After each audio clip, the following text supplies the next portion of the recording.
What is up, everyone? Welcome back to another episode of REV Bookshelf. I'm Josh, that is a lovely soul, and we're going to be talking about a fantastical book. Surprise, surprise, this channel is covering another fantastical book called A Darker Shade of Magic. It's the first of three books in this series. Give me the author name again. V.E. Schwab. V.E. Schwab. Yes. So we're going to be talking about that. Obviously, we'll give our initial thoughts without any spoilers, and then we will get into spoilers. So how are we doing, and how are you feeling about a reread for you of this book? I'm doing great. I'm glad that I got to reread. I'm someone who likes to reread because you do get a lot of stuff out of it that when you know the ending. We were just talking about like rewatching movies and the rewatchability of movies and the stuff that you get from the movies the second time. And that is also something with books. So reread for me, I enjoyed it a lot. And I read this a while ago the first time, and when I initially read it, this was a popular book by a popular author. V.E. Schwab is very popular. She writes adult fiction under V.E. Schwab. She writes YA fiction under Victoria Schwab. So that's one way to know like whether she's writing adult or YA is by if she uses the initials or if she uses her actual first name. But kind of last year and this year, a lot of book content creators were reading this book for the first time and they weren't liking it, and they thought it was just okay. And I was like, wait, am I wrong? Am I misremembering? Is this actually not a good book? Do I need to reread it and see how it's going? So I'm glad that the book club chose it so I could reread it and say, no, the book's still good. The book still slaps. I like it a lot. I can see why some people might not like a few things in it, but I very much enjoy it. And so it went to one of those where like, wait, am I wrong? And it's just like, no, I'm not wrong for my own taste. Because everyone, you can like or dislike it as long as you're respectful about it. And so some people don't like this book, but I very much like it. How about you, Josh? I enjoyed it. I just realized I just kind of like these type of fantasy novels. Kel, I was expecting a little bit more when he was introduced, but he wasn't really. He was obviously ended up being kind of a badass at the end when he had to, but he was very reserved, which I was surprised with. I thought he was going to be a lot more like I'm like a god, like because the way we learn about some of these type of people or races in this book is like. They're supposedly the ones that can do magic better than anyone else in multiple universes, and another person does, but he never really does it. And I think that we'll get into spoilers. And then with Lila, she was a mixed bag for me. Yeah, she's definitely a mixed bag. So I guess if you're saying, and like obviously this is a tandem book of Lila adventure with Kel and Lila having the adventure in this book, and obviously put your Blood Over Brighthaven counter up compared to that dichotomy. This dichotomy was crap compared to. Blood Over Brighthaven is the best book both of us have read this year. Right. So I'm always going to, especially when it's in the fantasy world with magic and different type of kingdoms and stuff like that, different type of races and class systems and all that stuff. I'm going to compare it to that. And right. I can understand Lila is not anything compared to the characters ever in that book. Even what's his name's like sister in that book. Yeah. Lila definitely is an annoying badass. Yeah. Is the way I would describe her. She's a badass in like she has no fear, even though she does get scared and stuff like that, but she just says F it a lot. Yeah. But she also gets in her own way, which annoys me.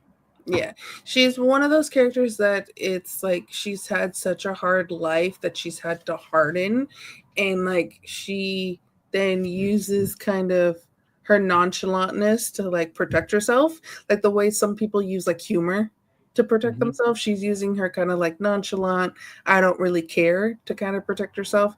And so then sometimes those kind of the way she acts or the decisions she makes can come off a little like, odd or annoying. Yeah. Anytime someone's a smart ass and it's written decently, I'm okay with it. But I was wanting more of the smart ass, and I did, Yeah. and it came off more annoying than cool quippy Ryan Reynolds smart ass. Yeah. But overall, I still enjoy the book. I would still, obviously give the second one a shot. So I don't know why people. I can understand, I guess, why people dislike it, because Lila's such a divisive character depending on who's reading it. I don't think it is, but I can understand why people just would be turned off by her. And also, Kel is so preserved and so, I don't know. He just, I feel like he's he comes across of too scared to do stuff, even though he knows he has to do it. Yeah. And that, I don't know. I was just, he was still great. Especially, we'll get into it, of like when he appears to Lila in her room for the first time. Like, I thought that was a really cool thing there. But I was hoping to flesh out more of the magic in this, and like, because Blood Over Brighthaven really dug into how magic works and how it is. Yeah. And I felt like we just got the tip of the iceberg, and I was needing more, and I was expecting more. I mean, literally, Darker Shade of Magic is the name of it, and I understand why it's the name of it, but it still didn't get me enough. There's definitely more magic in the future books. I will tell you that. I know. So it's like a tip of the iceberg. Dipping your toe into it, and that's definitely what it was. And I was hoping for more. If this was a standalone book, that's how I'm viewing it. Obviously, now it's a series, so they can flesh out more of it. And then, as you were saying, with the reread, it might make this book better, just because the world is fleshed out now between the 3 books, correct? Yeah. There's definitely things that you, in this book, that you don't know about it at all. Like, I did a spoiler to him for a future book that I will not be doing live for you guys here, because we're only going to, when we get to the spoiler section, only spoil this book. But there's something in the future book that you're like, you see all the little like parts in this first book where you're like, oh, this is where V.E. Schwab knew that this was going to happen later on and was trying to foreshadow for us, but you can completely miss it or like gloss over it in the first book when you're reading it for the first time. And when you go back, you're like, oh, I see what you're doing. I see Victoria Elizabeth. That's her name, Victoria Elizabeth Schwab. Yeah. Gotcha. That sounds like a character from Jane Eyre. She's half American, half English. I think her mom is English, her dad is American. He's from California. She grew up in Tennessee, in Nashville, I believe. And so she goes, I grew up saying like y'all and mum. Like, so she has the California accent from her dad, the Southern accent from living in Tennessee, and the English accent from, and there's even going into the accent stuff. There's an interview that she did in Australia, and she now lives in Scotland. So sometimes she'll say some of like, instead of 30, she'll say 30, and things like that. So like the Scottish accent will slip in. So she's probably someone that has a musical ear, because that's usually what happens when people pick up accents where they live. And so it's sometimes fun to hear her talk. Yeah. And also, before we get into spoilers, obviously we are not audiophobes. We are pro audio books, because that's pretty much how I consume the books that we do here. But I do read. Okay. I do have books. All right. Shout out to Mitch Album. Okay. I do read. But I do want to give a shout out to the narrators. It was a man and woman, Kate Reading, and which obviously no pun intended, but yes, her name is Kate Reading, and Michael Kramer. So shout out to those two. Reading or Reading? Reading. Reading. Hey, she be reading. She be reading for a living. And to the point too of like Blood Over Brighthaven, which both you and I love that book, and we said best book that both you and I read this year. That's a standalone. This is a first book, and so you're obviously you're not getting the full story in this book yet. We're just 1/3 of the story, whereas the other one we had the full arc of what the characters were going to go through. So I would put it on that sense of like The comparisons, I would still say Blood Over Brighthaven as a book is better than this trilogy, but I would still mark it as like one story. You have to get the full trilogy in. All right. Yeah, and I'll look forward to doing that. But let's get into some spoilers. Let's get into some spoilers. Spoiler warning for everyone. If you have not read the book yet and you care about spoilers, goodbye. Go read it, come back. Go read it, come back, tell us what you thought, and we like, subscribe, join the Discord, and we'd love to have you over below. there. You can vote on the book clubs. If you didn't read but don't care about spoilers, I hope you have some fun here. All right, get ready for all my references. All the references. So we're gonna start here. So part 1, The Traveler. So this starts with one of the best sentences. Kel wore a very peculiar coat. I feel like that just really gets you into the story. And he's in what we'll call now, like through the story, but is Grey London. But it's King George III, who, if you know about American history, you should know who King George III is. But he's old and senile. The year is 1819, and he's kind of in Windsor Castle. It's a gilded prison, basically. They're leaving him there, not having him be with the normal folks. And his son, Prince George IV, is really running everything. And we learn about the 4 Londons. So Grey London is a magicless city. That's Grey London is our world. Then you have Red London, a healthy empire. White London, a starving world. And Black London, the lost city. The story of the other Londons were entrusted to the crown and handed down heir to heir. And so Kel, using blood magic because he's an Antari, is going to Grey London to basically, from his royal family in Red London, handing a letter to Grey London, having correspondence. And you see with Kel, he's an Antari. He's got a black eye, and it's fully black, like no white at all in it. And with George IV, he doesn't like George IV, and George IV does not like him, and goes, "Do you know why our worlds are kept separate, Your Highness? It is to keep yours safe. You see, there was a time ages ago when they were not so separate, when doors ran between your world and mine and others, and anyone with a bit of power could pass through. Magic itself could pass through. But the thing about magic is that it preys on the strong-minded and the weak-willed, and one of the worlds couldn't stop itself. The people fed on the magic, and the magic fed on them until it ate their bodies and their minds and their souls." Talking about Black London. And he goes, quote, "Do you know what Black London and yours have in common, Your Highness? Both lack temperance, both hunger for power. The only reason your London still exists is because it was cut off. It learned to forget. You do not want it to remember."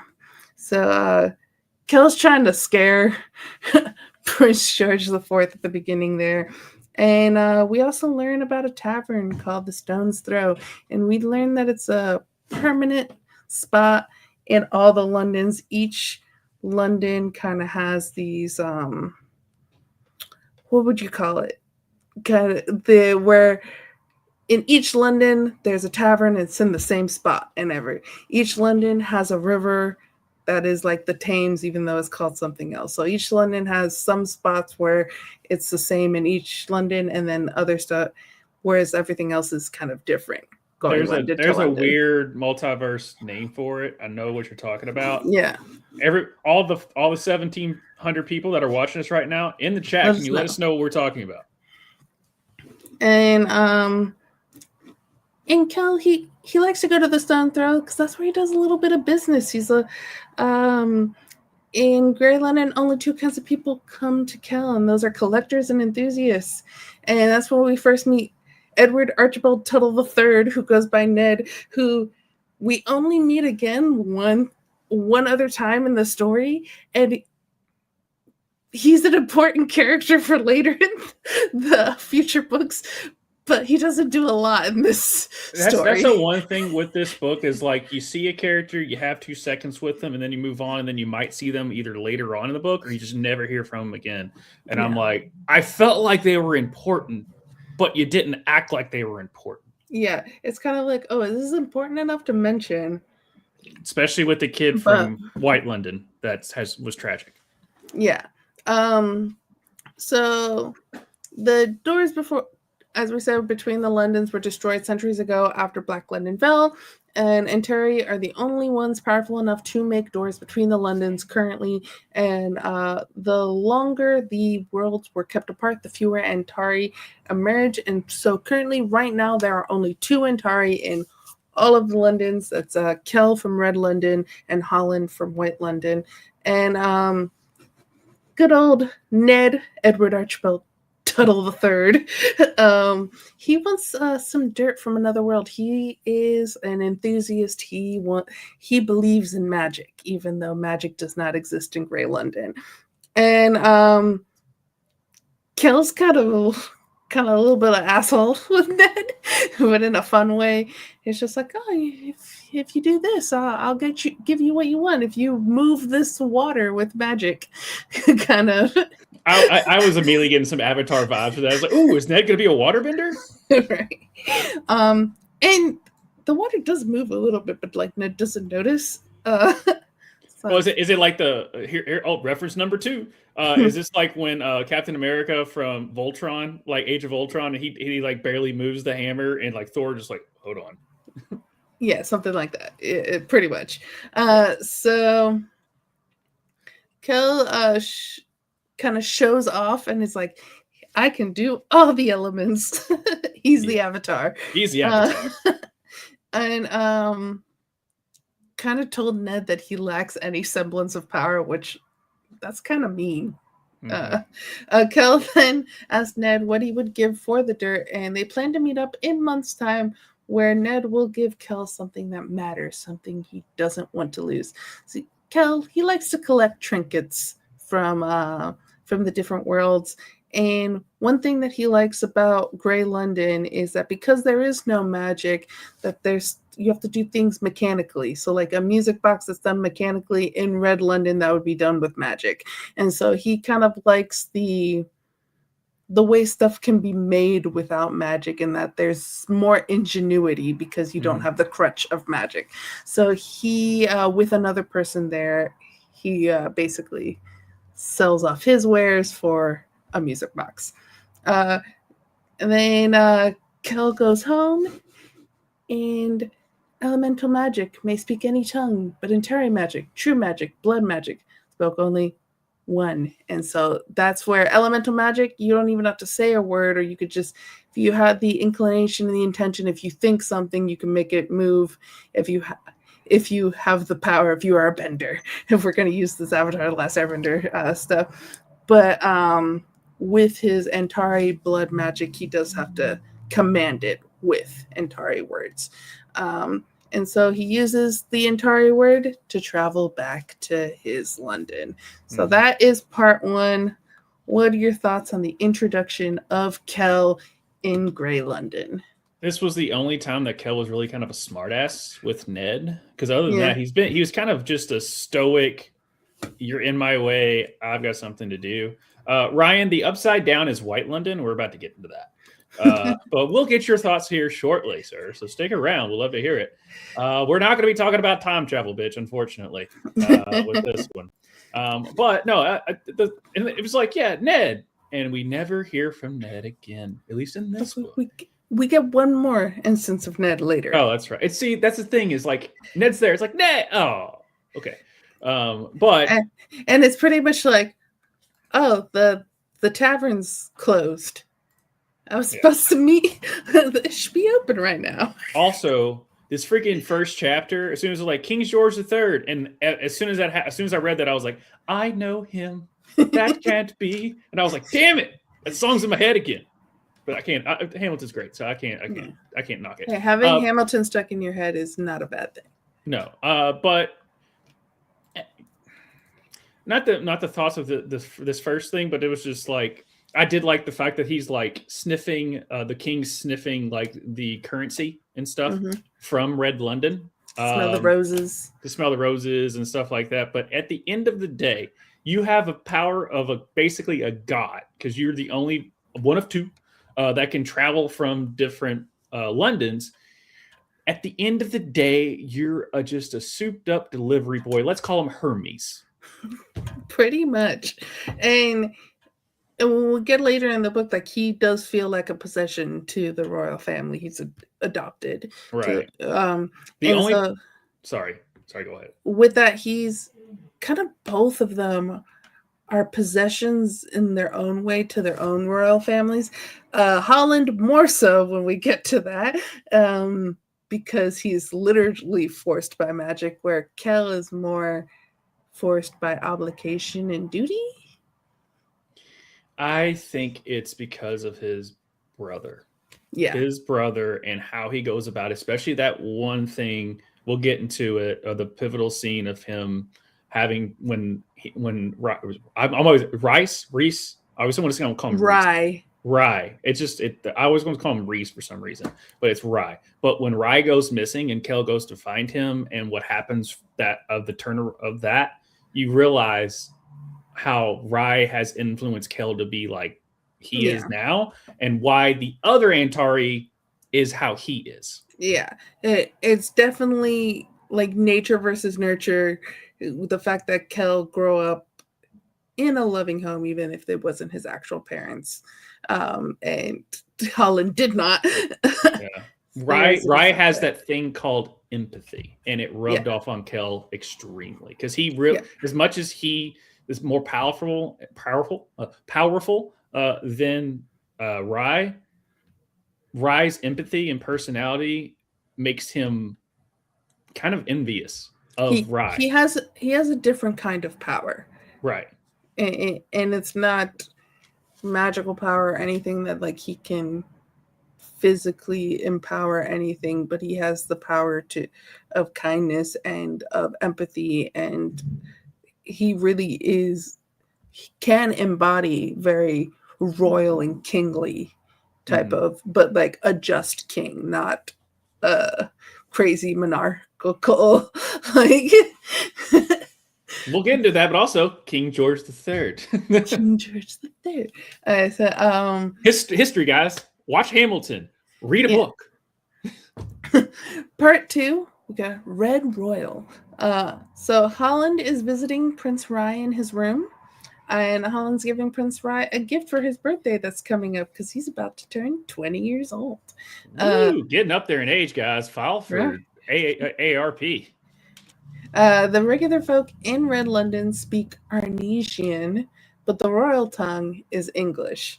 So I think she did that to where, for a fact of like, oh, there's different spoken languages and because they're different countries. They're not Great Britain, they're not England. They are different countries between each London. But she probably was just like, I want to have them speak English though, so let's make it the royal family speaks English. Yeah, this was, and to me, this was, yes, the royals speak English, but everyone else speaks Portuguese. You know, kind of like the Shogun thing. Yeah, but the royals can also speak the Arnesian. If we do Shogun on this show, it'll be a 17-part series. That book is long as hell. That is a long ass book. I do want to read it. It's on my TBR, but I don't know. I don't think that will ever be a book club pick for our book club. No, it'll be a 17-part series at least. So Kell is recognized by a lady at the night market in Red London, and then everyone starts to realize who he is. So Kell much rather be invisible. He wants to walk through Red London and kind of just not be noticed, but because he is part of the royal family, the second he is noticed, everyone's like bowing and treating him like a famous person, basically. Yeah. And Kell goes to the palace, and we learn like he was adopted into the royal family, and that it is illegal to bring items from one world to another. So Kell is doing some illegal stuff. It's little trinkets. It's just a music box. It's just this. It's just that. But it is illegal. But he's like, whatever. Does it for the thrill of it, man. And that's when we learn to Kel feels more like a possession than a prince. And Rye corners Kel about the trinkets he has brought back with him from Grey London and asks, "Why do you insist on these pursuits?" And Kel answers that it amuses him. Rye tells Kel that he is his brother and his closest friend and that he needs to stop. And Kel has doors to other places in his room, so his Antari magic. And what we learn is that in the tavern in Red London, that he has a room in that one, and that's where he keeps all his stuff. So the stuff that he doesn't want the royal family to know that he's illegally smuggling into Red London, that's where he keeps at. Would you say he's got gizmos and gadgets aplenty? Yes. Who's it's and what's it's galore. Yeah. But he wants more. Yes, he does. And then as I said, the country that Red London is Arness. I forget what the country of White London is called, but yeah. So you have Terrible. The only thing that is the same is that they each have a city called London, but they are all in different countries with different cultures and different things. I did like that later on the book when he's explaining it to Lila, and she's like, "What?" He goes, "Yeah, there's." And I like there's no Paris. The way he explained it too, just like, "You dumbass." What? And she was like, instead of him like realizing she doesn't know, he was like, "No, what do you mean? There's another Paris? There's not another Paris. It's just London." I'm like, she doesn't know, Kel. Shut the hell up. And Kel does have a map of the 3 Londons on the wall in his tavern little apartment. 3 very different Londons in 3 very different countries, and Kel was one of the only living souls to have seen them all. The great irony, he supposed, was that he has never seen the worlds beyond the cities. Bound to serve the king and crown and constantly kept within reach, he has never been more than a day's journey from one London or another. So he himself is kind of a prisoner to the Londons, even though he can traverse all the Londons. And then we also learn that Antari heal quickly due to the amount of magic in their veins. And Kel has a scar on the crook of his elbow that is a symbol of a rune that is meant to make one forget. And we kind of learn Kel has lived in the palace since he was 5. And he first noticed the mark when he was 12.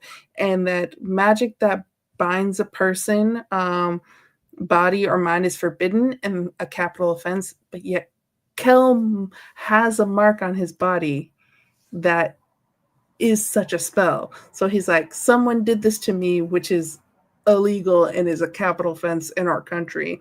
And that he suspects that the king and queen put it there.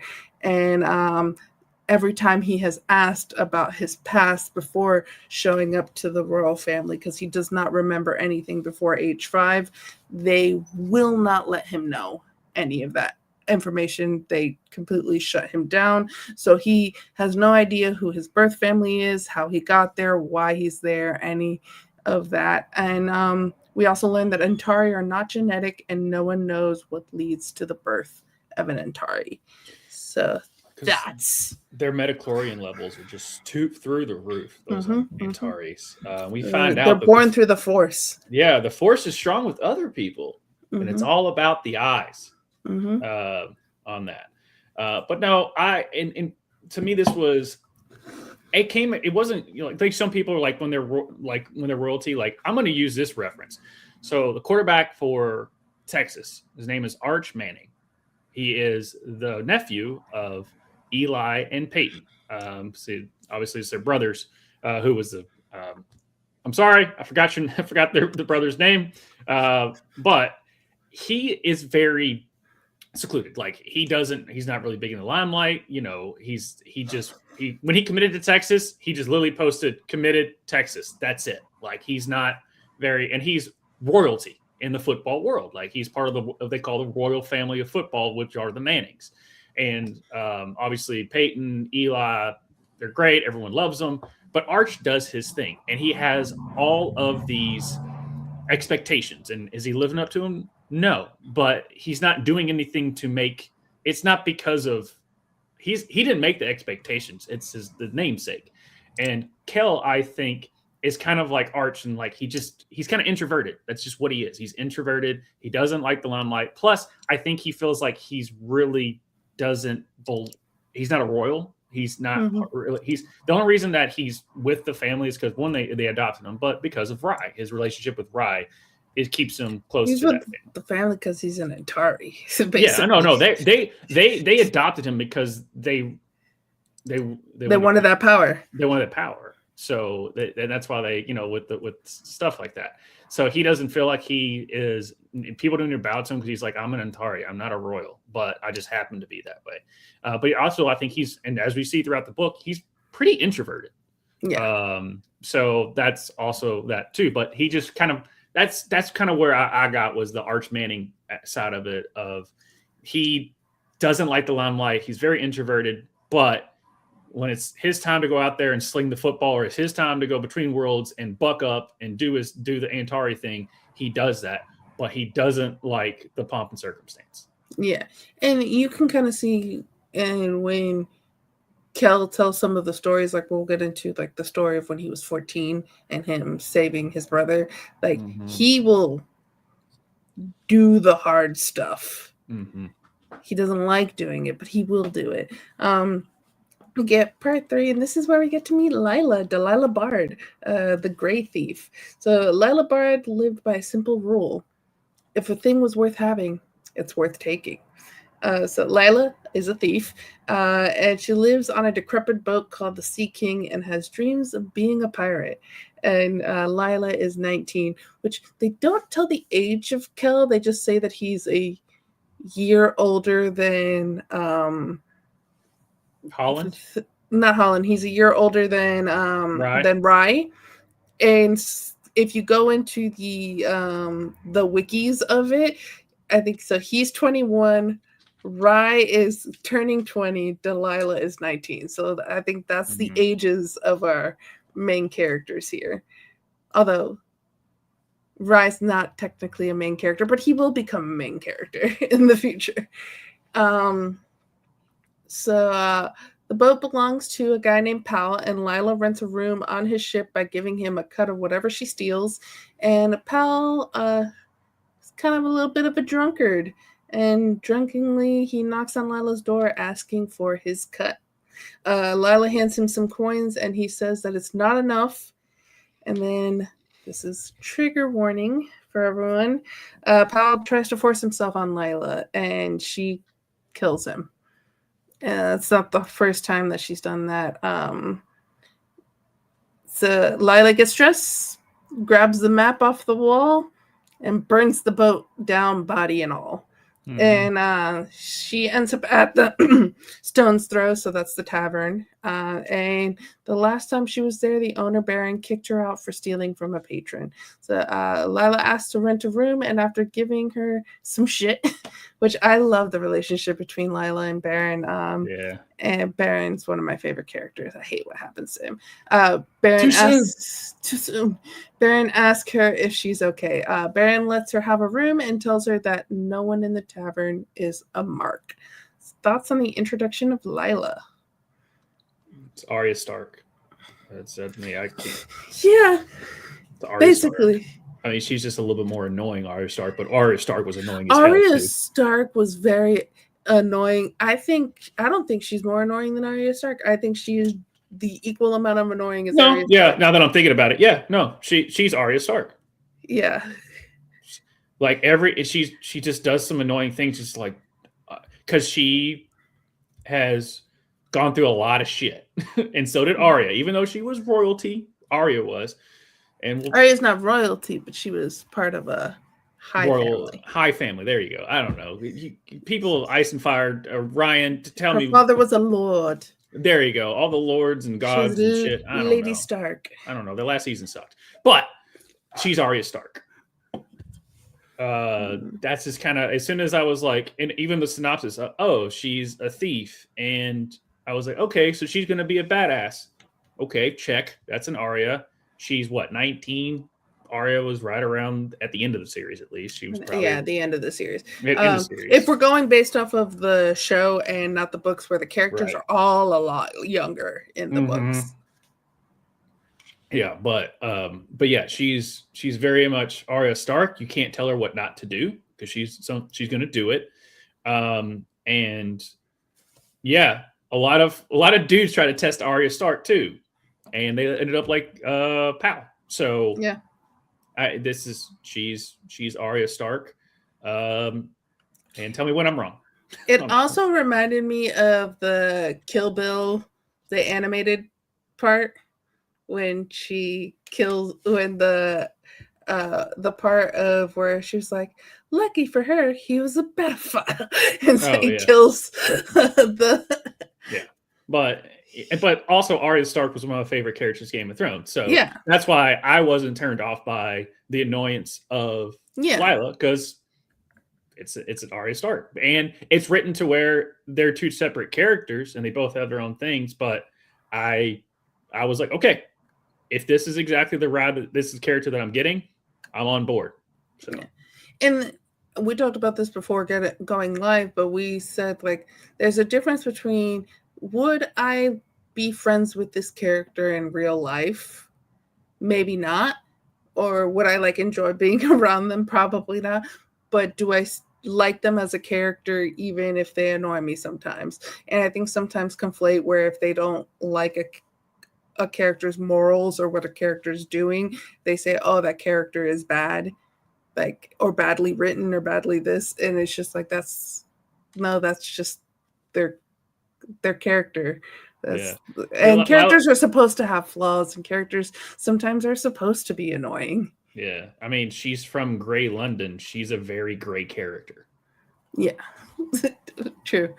Um so part 4, so we get to White London here. The White Throne is what part 4 is called.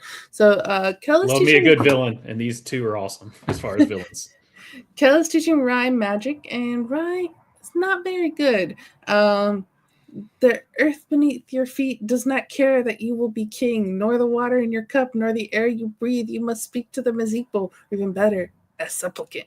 Mm-hmm. Because this is basically, and you can tell, even though this is only one scene, you can tell that this has gone on for years. This Kel's teaching Rye magic. Rye's not taking it very seriously because he's not very good at it. So you could tell that if he's not good at something, he's not really going to take interest in it. So you can kind of tell from this scene that this is something that's happened multiple times, Mm-hmm. and not just now. So Kel asked Rye about what Holland was doing in his room, and Rye basically doesn't want to talk about it, so Kel doesn't push. But it's important.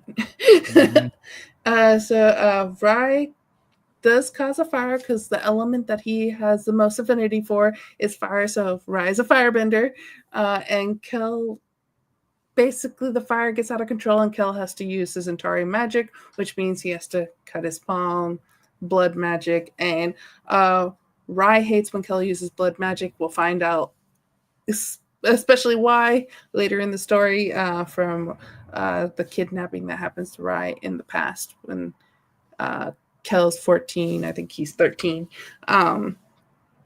But he hates seeing his brother hurt, even if he knows that his brother can heal quickly, even if he knows like this is the only way he can use his magic. He does not like when his brother has to cut himself to use magic.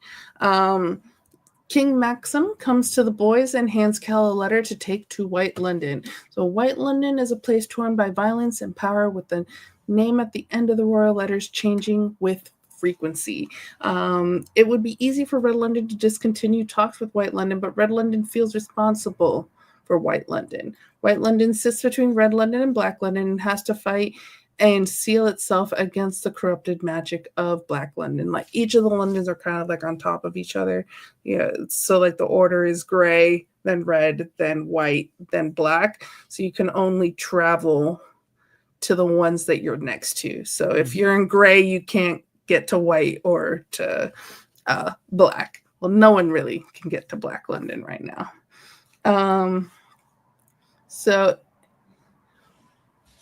Grey London receded into quiet oblivion. Red London prospered, and White London was changed forever once they closed all the doors. And so Rye makes Kel promise to come back empty-handed because Rye does not like Kel bringing all the little trinkets. So in White London, magic is seen as something to be conquered, and Astrid and Athos Dane rule. 7 years ago, when the last king died in White London, several tried to claim the throne, but at the end, it came down to the Dane twins and Holland. So the Dane twins defeated Holland and bound him and can make him do whatever they want. We learn of some of the horrid things the Dane twins have done since they got their crown, including basically slavery with Athos binding. And we see Athos doing it to a child named Bellows before meeting with Kel. And that's what you were talking about. It's absolutely horrid.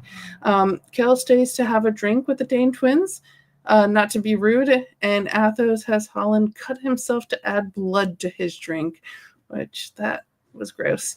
Kel stupidly had too much to drink, and he wanders around White London drunk, which is very dangerous. Bad decision, Kel. And heads for the tavern, which is called the Scorched Bone in White London. So right as Kel decides he is going to listen to Rye and go home and not bring a trinket and not do any business, a woman calls after him. The woman asks Kel to bring a letter to a family member in Red London, telling Kel that when Black London fell, her family was split between the two Londons, and through the centuries, the only ones that are left are her in White London and her family member who's dying in Red London. And Kel basically, he should have been smarter. He should have been like, nope, I'm not going to do this, but then we wouldn't have a story. So, right. And also, I guess part of it, like the reason why they wanted to make him do the stupid thing is like they got him drunk first, so they can blame it on the alcohol. So before Kel could say no, she put the letter and puts a parcel as payment in his hand and walks away. And the letter has the address for him to go to. So Kel stupidly doesn't open the package and just goes back home with So yeah, dumb move, Kel. Thoughts on the White Throne? Yeah, no, it was a great introduction to the villains. Like, oh, yep, that's the villain. That's the villain. That's what we got. And I liked, so it was kind of weird, and I kind of smiled when we got to the third act or the climax or whatever, the big fight that happens. This is spoiler section, guys, so I'm going to talk about it. But I did like for the fact that like Astrid or the Dane twins, like they came across as like just even like the way the narrators were portraying them, they came across as very snake-like people. And so I just viewed them as just like, especially Astrid, like in the way the narrator does it, is she sounds very obviously very deceiving and just evil and all that stuff. But it came across as like kind of like just to me, she had like a serpent type face. Like that's just kind of how the Dane twins were. But I also liked Athos before Bellows or whatever, that's still tragic, but that unfortunate tragic thing that happened to him, especially his mother just crying out as they take him away and do what happens to him and all that stuff. It's a good introduction of like, these people are just evil. There's no good in them. And it's the type of world of, you have those type of places, unfortunately, in the world where only the evilest, most conniving person is going to rule. And it's whoever, and you see it a lot of times in some of these places in the world where, only the dictator who killed the other dictator gets to rule and no other dictators can kill them. Yeah. And they kind of go over it in the book where like, where it's like Astrid went through all of the dead kings and queens, like room or whatever. I think they said it in the book. And so you really get the like, yeah, White London's effed up. Like, it's White London's super effed up. And you could see too in White London where some people will try to cover up that, like, because the magic is draining from them, that like literally it's like the color is being taken out of the world. And so people very white, or they just look like English people. But some of them will like try to cover up or try to put makeup on or put stuff on to like make them not look as sickly. And Astrid's like, no, I'm gonna look super sickly as a leader, so everyone can just see how like disgusting I am, both inside and out. Yeah, and I guess later on, like you realize, like Athos, even though he's the male, Astrid's running the show. Mm-hmm. Which that was the way it was written. I was like, honestly, like these two are my favorite, like fleshed out characters. Even though they're so evil and terrible and despicable, and I hate them, and I'm glad what happened at the end. But at least the way that she wrote them was like very fleshed out, and you realize you're never, they're always like one step ahead until they're not. Yeah. And so I don't know. I love a good villain. You get that with not a lot of page count from them. No. And that's why I was like, it was very good with the author of like, you introduce a really cool villain. And they do have they want to rule because they want to rule, but you understand why they want to do it. And that's one thing about a lot of villains that you just like, I want to conquer the world. Why? Because I want to. Like, at least you got a little bit of reason why, is because they fought to get to that front. They overthrew Holland, made him basically a slave. And now they want more power. They're a typical, I want more power. The only thing that they want is more power. And when they can't find more power, then they cease to exist and they can't help. And like Athos, when he tortured Bellos or whatever his name is, like he does it because he's bored. Yeah. It is fun to have like villains where you can see their backstory, you see why they became a villain and all this and all that. And then it's also fun sometimes to just have a mustache twirling villain. Yeah. And these two are mustache twirling villains. That like, they are evil for the sake of being evil. Yeah, like Felix, like his backstory, like, okay, I get it. I still don't like you. Like going back to the Wolves Den or whatever, that book. It's like, I don't like you, but when you get to that part, you're like, okay, I get it.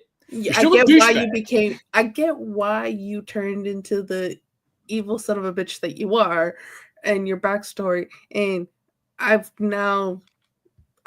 did those on audiobook. I've now listened to the second book, and like even then too, you're just like, Felix is such an interesting character. He's the most interesting character out of all of the characters in that series. And he is that like complicated villain where you hate him, but like you understand because his backstory shows him why he is the person that he is. These two characters, they're just evil. Yeah, like Felix is like you hated that you're sympathizing with the villain, but that's the talent of the author, because you're sympathizing. Like, why am I sympathizing with Felix? Whatever. But no, and I do like it, like you're saying. That's a great one. It's like, that's a great reference. It's just the twirling mustache villain. These two are your typical villain, but this is, at least they have a little bit more backstory and stuff. It's not basically it's the paint by numbers Marvel villains that annoy me. These weren't paint by number Marvel villains. They were very old school type, like you're saying, mustache twirling villains. But I still enjoyed it because it's always nice to have a villain that's just like, I hope they get their comeuppance. Yeah, and you can definitely see, like, if this ever becomes a TV show or a movie, like whoever plays these characters are really gonna chew the scenery and like do a good job. Like this is Team Rocket from Pokemon, man. Like, you know. Well, we have now part 5, Blackstone. So Kel goes to the address written on the letter in Red London and notices kind of like a man's shadow in the alley. Kel opens the letter and sees that the paper inside is blank and realizes that he was set up. So the shadow charges towards Kel and he runs. Then we go to Lila. Lila is following a mark who stole coins off of a poor kid, and so she does have a heart. She's a thief, but a thief with a heart. There are rules. There are rules. As she attacked the street rat, his friend showed up, and Lila realizes that she is going to lose this fight and does the thing that she hates most. She runs. So you're getting this at this. I like this part because you're literally getting both Kel and Lila kind of doing the same thing. They're both running. They're both doing this. You're going back and forth between what they and I thought that V.E. Schwab, that was smart writing in this part that I really enjoyed from her. So Kel runs to the tavern and opens up the parcel, and it's a kind of a black stone with, like, could be half of a black stone. There's a there's an edge where it's like broken, so you don't know how much the other side of the stone would have been. Um, and it has the Antari word Vitari on it, which means magic. And then the stone also had a tracing spell on it, so Kel's dumbass gets caught by the guy who's running after him, and he has to jump out the window, and the guy jumps out the window following him. Kel fights the man in the alley, and the man has a sword that is used by the royal guards that has magic infused in it. And this is one of those moments of like, Kel's like, I'm the one who infused all these swords with the magic. So it's sort of like he's about to be defeated by his own creation. Right. And Kel realizes that the man has been taken over by a compulsion spell, which, as we said before, illegal in Red London. So Kel gets cut by the blade and can't use his magic, part of the design of the sword, and Kel yells stop at the man. The man freezes, and Kel realizes that he had used the magic from the black stone that he was holding in his hand. Kel wonders about the magic of the stone because what he knows is that magic cannot be created, and quote, the world was made of give and take, and magic could be strengthened or weakened, but it could not be manifested out of nothing. And this made me think, anime-wise, Full Metal Alchemist, the law of equivalent exchange. And yet, Kel created magic from nothing using the stone. Kel wonders if that is how magic works in Black London. So as Kel puts the stone in his pocket, he immediately feels drained and notes it's not something for nothing after all, but it was still something powerful, something dangerous. There was a second man in the alley that attacks Kel, and Kel ends up killing him with his knife, and then he ran. So you get a Lila killing someone with a knife scene. Now you get a Kel killing someone with a knife scene. And Kel couldn't run anymore and had to go somewhere he couldn't be followed, so he opens the door to Grey London and runs right into Lila. Mm-hmm. And Lila steals the black London stone off of Kel because he sees Kel as a mark, hands him her handkerchief, and she steals the stone out of his pocket. So thoughts on Part 5, Blackstone. You introduce this character, and then we're not going to talk about this character. We're going to introduce this character, and then we have the trope. But sometimes I like that trope if it's done well, and I love the trope of here's our two main characters. When are they going to meet? What's going to happen with them? What journey are you going to take us on? How are we going to get there? This worked, but it is a trope. It is a trope that we've seen before. It's a trope we're going to see again. And this trope worked for me. Trope exists for a reason. Yep, they do. And this trope worked for me. So you can either screw up the trope or nail the trope. She nailed the trope. Especially this next chapter, which is one of my favorite, especially those two kind of going back and forth. And Lila's world getting blown, Lila's worldview just getting blown up from the fact that she thought she knew her world. And then Kel just was like, no. You thought you're just a small speck in a much larger galaxy that you didn't even know existed. Mm-hmm. Part 6, Thieves Meet. The man who was frozen by Kel yelling stop is frozen no more, and both his eyes are completely black. So Antari black, even the whites, but it's both eyes. Both of them. And the man is now possessed by magic that was used from the stone. Lila herself is upset that what she pickpocketed off of Kel is just a stone. She's like, damn, worthless. Lila gets a sensation of the stone, but she dismisses it, pissed off that it's just a rock. It's like that scene from Loki where they just got all the Fendi stones like in a drawer. Yeah, pretty much. Lila is in her room taking off her shoes when she hears a thud and looks up, and a man, who is Kel, is in her room. Kel says, give it back, and then collapses from the loss of blood, which I find that to be funny, like just a picture in my head. Like he shows up, he's there, shows up randomly, give me the stone, falls to the ground. Like I thought that was funny. I can see if this was done as like a Marvel movie or something. It's just like he hears something, he's just standing there. He's like, give it back. She's like, how'd you get in there? And she just faints, and she goes, no. Like it just like give it back. No. So when Kel came to, he was tied to the bed, and Kel notices that one of Lila's eyes is a lighter shade of brown than the other. Important for future books. Foreshadowing. Not in this book, apparently. Kel burns the rope to ash using magic and sits upright in the bed, which Lila's like, wait, what? Kel explains to Lila how he got in her room using the kerchief she gave him to create a door, and they speak of the stone. Lila decides to use the stone and makes a beautiful sword and a polished scabbard because she wants to be a pirate, as we talked about earlier. Lila then makes a replica of Kel, except this one had 2 black eyes, both of them. And the replica starts to undress, and she's like, hey. And Kel's like, stop it. Lila was having too much fun with the stone. Kel tells Lila to dispel it because she is playing with some dangerous stuff. And as Lila tries to dispel the replica Kel attacks her. And so then real Kel has to use Antari magic to dissolve it into smoke. Kel then was a foreshadowing to what happened to one of the Dane twins. Mm-hmm. Kel then imprisons Lila in the walls and took back the stone and his belongings, and he leaves.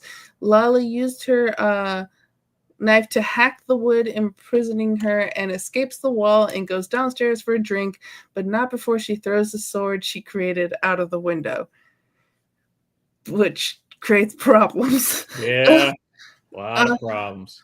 A man named Booth, what a name, drunkenly leaves the stone's throat and sees the sword and puts his hands around the hilt and physically can't let go, and then his veins start to turn black. Then the weapon disintegrates into his body, and he's taken over by the black magic with both his eyes turning black, both of them. Thoughts on part 6? You don't mess with the dark magic, dog. Don't do it. Don't do it. But this was, I can see it was like foreshadowing for multiple reasons in this chapter. But I really liked the fact that it was, she just like took until like, oh, magic is this cool. Like she wasn't really taken aback. This was the most annoying she was in this chapter. It's just like, well, there's another annoying part, especially when they go to Red London or whatever, and Kel's just like, don't do anything, and she proceeds to do everything.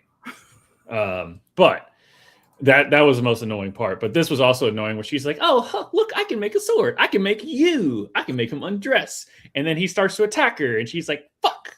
He's like, I told you to stop. Yeah. Where like, and Kel's like, it's one of those where it's just like, obviously she knows nothing about magic because she's from Grey London. But Kel's over here like, why are you creating magic if you don't know how to dispel magic?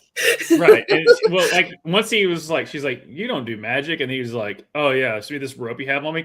It's gone. So yeah, I can do magic. But then this is where it kind of got a little Mary Sue, because I figured she'd be a lot more like, oh my God, there's magic exists. I didn't know magic exists.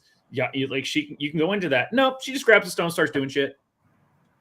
That was the one little I didn't like about this, is like, it's not that she's annoying. I just didn't like the fact that if you react to something that is magic, like I just had to put myself. It just seemed within her personality, though. Yeah, I guess.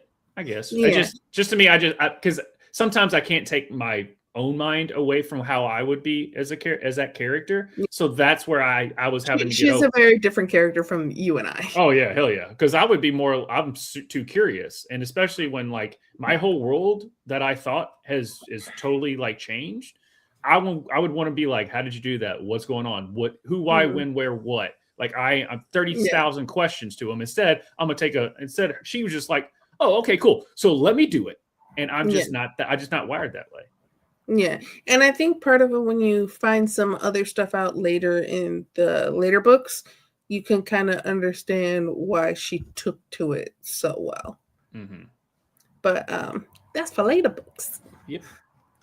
Here we go to and Booth. Oh, he's just taking a piss, and he grabbed a sword, and then it went into him, and then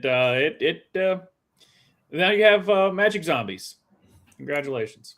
Pretty much. He's got possessed. We need the Winchester brothers to come back and because that's how demons look. They have both black eyes in Supernatural. At least it's not like the tiny black eye that you got from Thunderbolts from Sentry. Right. No, you got the full black eyes. So part 7, The Follower. Lila goes to a different bar to have a drink because she doesn't want to deal with Baron, because she knows that Baron is probably not going to make her pay, and she doesn't like getting handouts. She wants to pay her own way. She's something that's very, like, you can understand why, but it's just like, just let people help you. Like, throughout the whole story, you're just like, you just let people help you and stop being so stubborn. But I think we all know those type of people that, like, they want to do everything themselves, and Lila is definitely one of those people.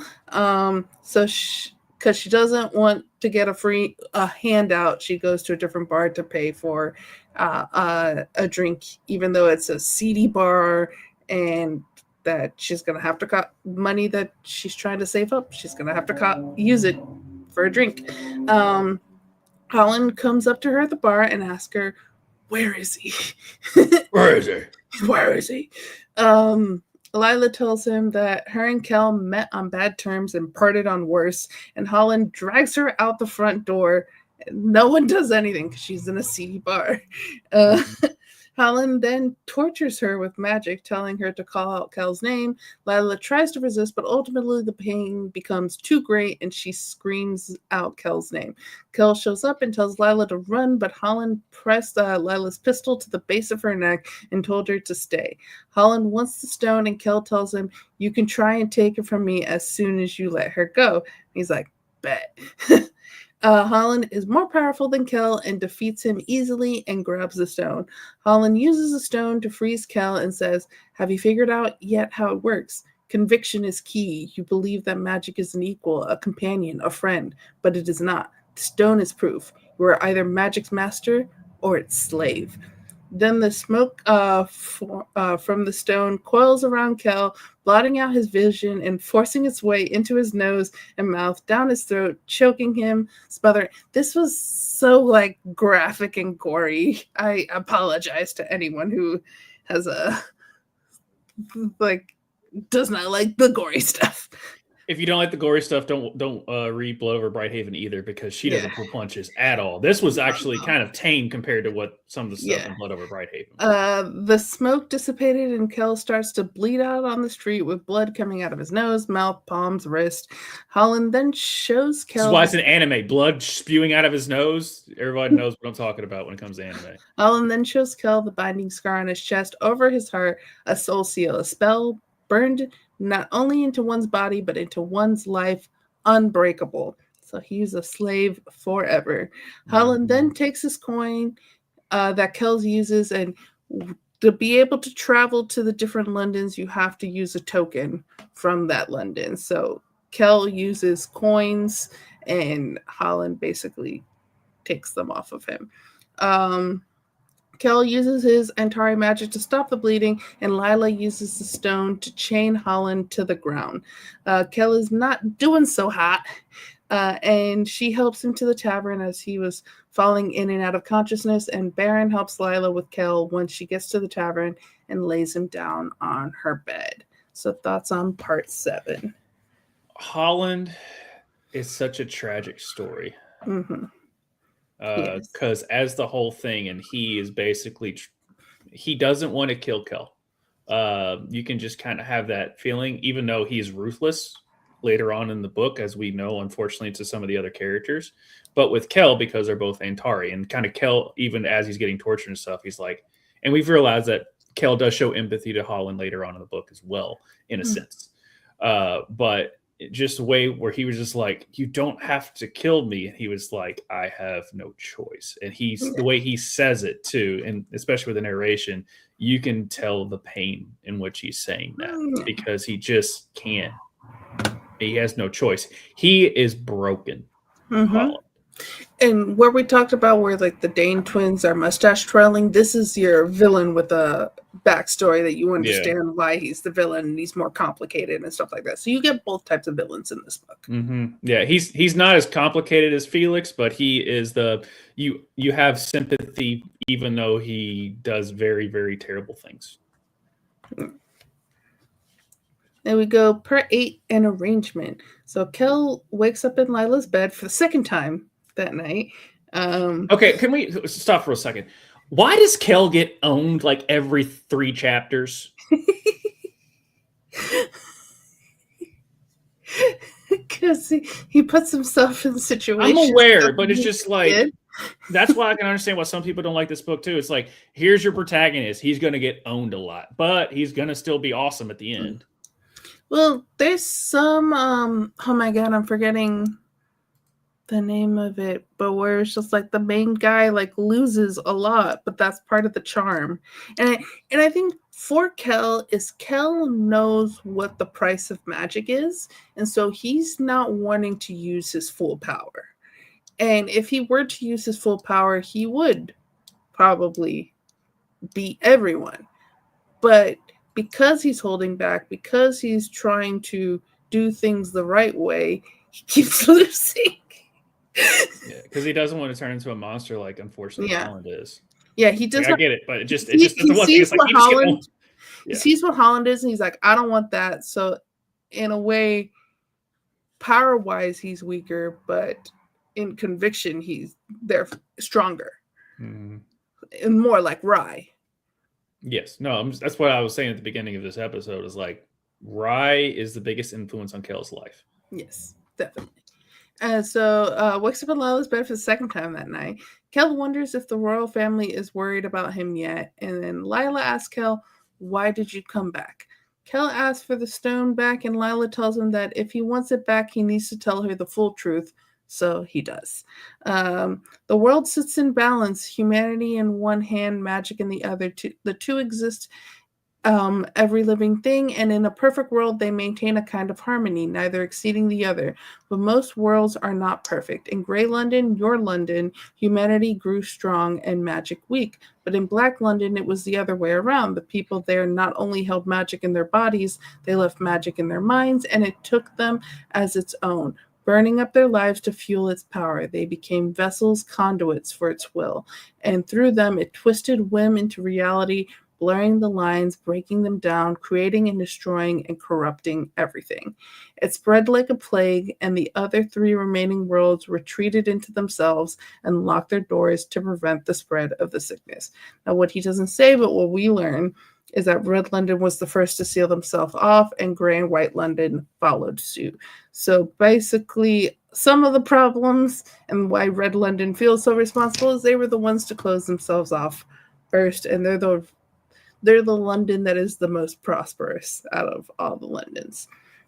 So magic requires a living host. It can thrive only where life does too. So most assume that the plague burned through its host and eventually ran out of kindling, leaving only charred remains. So that's what people guess, but no one really knows what Black London is like since they've sealed it off from the other Londons.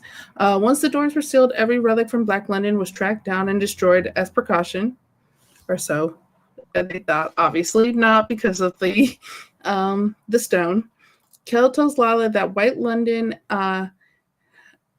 was the most vigilant in destroying Black London relics and did not stop at objects and artifacts.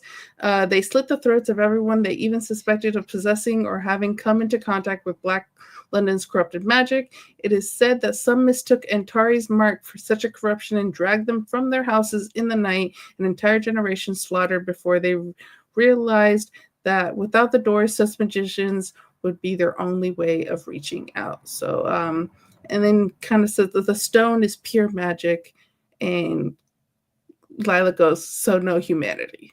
So one thing that you can think about in this book is that balance is what you want, a balance of both humanity and magic to have a prosperous world. And that's why Red London is so prosperous. The other Londons are not, because they are not in balance. Kel decides that he needs to take the stone back to Black London, and entire magic originally used to make the doors between the worlds, and Antari magic would have been used to seal them shut, and so it stands to reason that Antari magic could open them again. Kel tells Lila that an Antari needs two things to make a door. The first is blood, and the second is a token from the place they want to go. And so the stone would be the token for Black London. Kel then tells Lila that the worlds are like pieces of paper stacked on top of each other, as we said. So you can't go all the way to Black London. They're in Grey London now. They have to go through each of the other Londons. So we have to go on an adventure through the other Londons to make it to the Black. Lila tells Kel she wants to come, and Kel tells her she can't, that only Antari can travel between the worlds. And Lila tells Kel that the stone will let her through and that she's willing to take the risk. Kel asks Lila why she wants to go, and after some back and forth quibs, she tells him, because I can't stay here, because I want to see the world, even if it's not mine, and because I will save your life. Kel finally agrees to let her try, and Lila gives Kel a kiss for good luck before the both of them travel through the doors to Red London. And Baron finds Holland in Lila's room, probably just like a few minutes after Kel and Lila leave. And Holland kills Baron. Holland, you bastard. Thoughts on part 8? So this is when it was like, oh, just go with me here. This is the biggest reference that I can pull, and I might be reaching, but I'm pulling from it. So a all powerful small trinket, all powerful thing that no one really knows how much power it is in an envelope. And then once you realize what the envelope is, and then two people have to go on this long journey to deliver it back to which it came. There was 3 movies that the last one won a lot of Oscars that did this.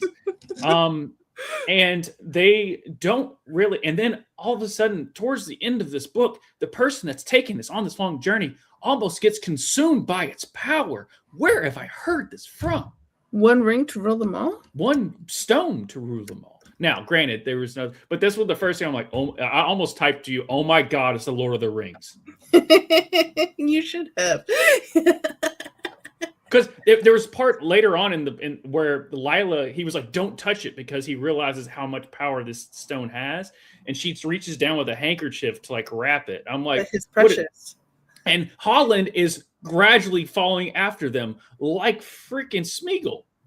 I'm just, even though Holland is way more powerful than Smeagol, but it is, as they're going along, as Frodo and Sam are going, yes, spoiler alert, guys, Sam and Frodo would make the whole damn journey. The other guys are just there. And that's awesome, by the way. I'm not trying to talk shit about Lord of the Rings. It's awesome. But everywhere that Sam and Frodo go, just death and destruction follow them. And what happens wherever Lila and Kel go throughout the story, Holland or death and destruction follow them. And it ends up killing innocent people, not knowing what they're in. And that, now granted, that might, and obviously that book is old, is super old and everything. And I mean, it's the reason all modern fantasy can be traced back to it pretty much. Right. So, but I just had that.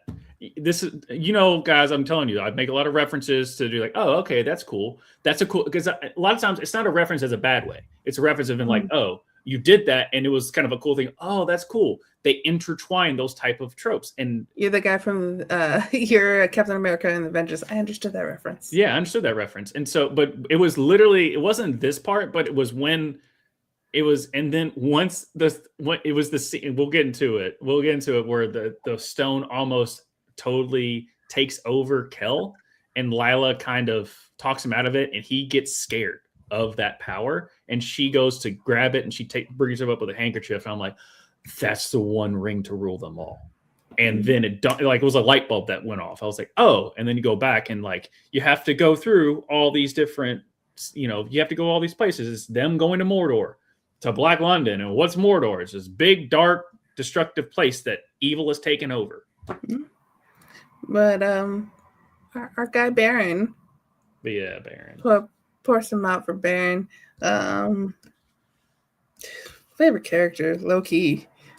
And Rise, such a good dude. Rise mine too. I don't know. I just like the way he's very he's not in the book a lot. It's Rye himself, not the other stuff that gets into it later, but Rye himself, like he brings out the humanity in the way she writes it. And I obviously, because I have a brother, and you realize like I want to like they both are envious of each other and they both make each other better. And it just kind of reminds me of, me and my brothers. Like we both have our own, we're both different and yet the same. And we both bring out the like best of each other. And that's what was my favorite part of this book is the Kel and Rye relationship. And he is, he becomes part of the main cast in the future books. I know that. So you'll get more of him. So I know you'll enjoy that. All right. Going to part 9, Festival and Fire. So Kel goes through the door and Lila is nowhere to be found. Lila goes through the door and Kel is nowhere to be found. This is where I got confused that we talked about prior to the show. Landed in different areas. Now you will partially get explained in later books about Lila that I will not spoil. But that they both landed in different places is never explained ever. I think that is just plot convenience. Yeah, you just gotta go with it. Suspend your disbelief. That's when I was telling you, I'm like, I don't know what London I'm in. Like that's when I got confused. I'm like, I'm waiting to hear the description of how Lila is able to travel, especially if she's in a world with no magic. So how is Lila? Because all we know is Antari can only travel. For this book, for book 1, it is because of the stone. That is the reasoning we're given in book 1. Okay. I will not spoil for you or anyone else the actual reason. So Lila, of course, immediately goes exploring. She's like, I should stay put. So that way Kel could find me. But you know what I can do? I could just move and explore the city that I've never been to in my life. Why don't I just do that? Great job, Lila. So the royal family of Red London has a procession in the streets for Prince Rye's birthday, and Lila overhears girls speaking in broken English about the black-eyed prince missing from the procession. Lila then stumbles upon the night market, and she tries to steal from one of the vendors because that's what she does everywhere she goes, and doesn't even think that there's anti-theft magic. So she's basically getting caught, and they're yelling at her in the language, and Kel shows up before Lila can be apprehended. Lila asks Kel who he is in Red London, and Kel tells her that he is part of the royal family, and Lila starts to give him shit, and Kel says, I'm not a member of the royal family, I belong to them. They own me, I'm a possession, a trinket. So you see, I grew up in a palace, but it is not my home. I was raised by the royals, but they are not my family, not my blood. I have worked to them, so they keep me, but that is not the same as belonging. And then Lila responds, you poor thing, what do you want? Pity? You won't find it from me. You have a house if it's not a home. You have people who care for you if not about you. You may not have everything you want, but I wager you have everything you could ever need. And you have the audacity to claim it all forfeit because it's not love. Love doesn't keep us from freezing to death, Kel, or starving, or being knifed for the coin in your pocket. Love doesn't buy us anything, so be glad for what you have and who you have, because you may want for things, but you need for nothing. And Kel says, you're right, and basically has nothing more to say to that. Kel and Lila walk to the tavern in Red London so they can get a White London token from Kel's room and sees that it has burned to the ground.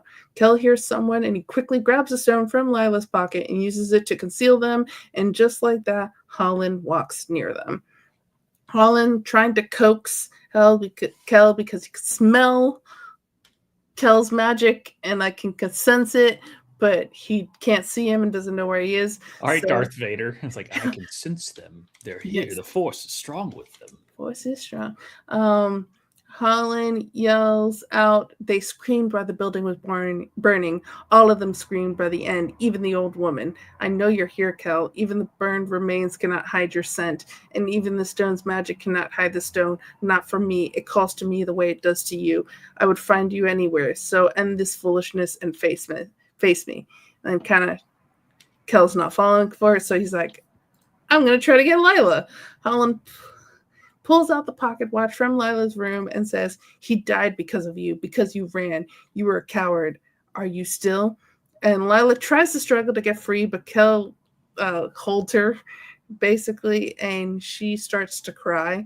And Holland eventually leaves, and Lila falls to the ground once Kel lets go of her and the shield he created from the stone. And Kel then uses the stone to conceal them once again, and Kel helps her up. Lila promises that when this is over, she's going to slit Holland's throat. So, thoughts on this? The speech that she gave to Kel is something that we all kind of Kel in that situation of like, because it doesn't matter what class you are. Everyone goes through shit.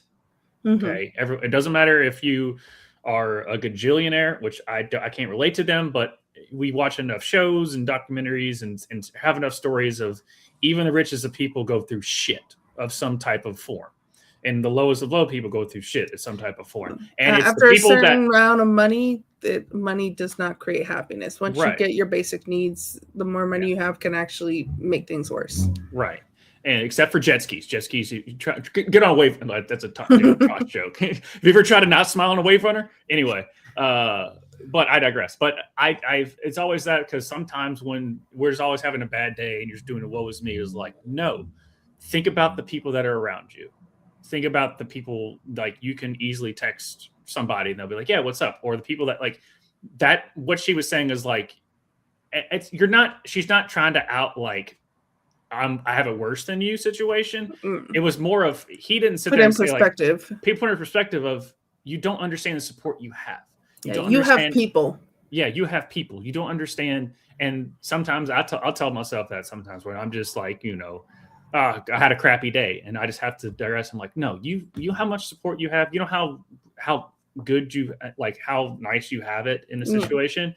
And I tell myself that. And so when I saw that, when I read that, I'm like, yeah. But then again, realize Lila goes through all that stuff. But at the end of this, unfortunately, with Holland's situation, with Baron, that she still had support. Yeah, she did too. Yeah. No, it's not essentially like, we're gonna have a woe is me. Yeah.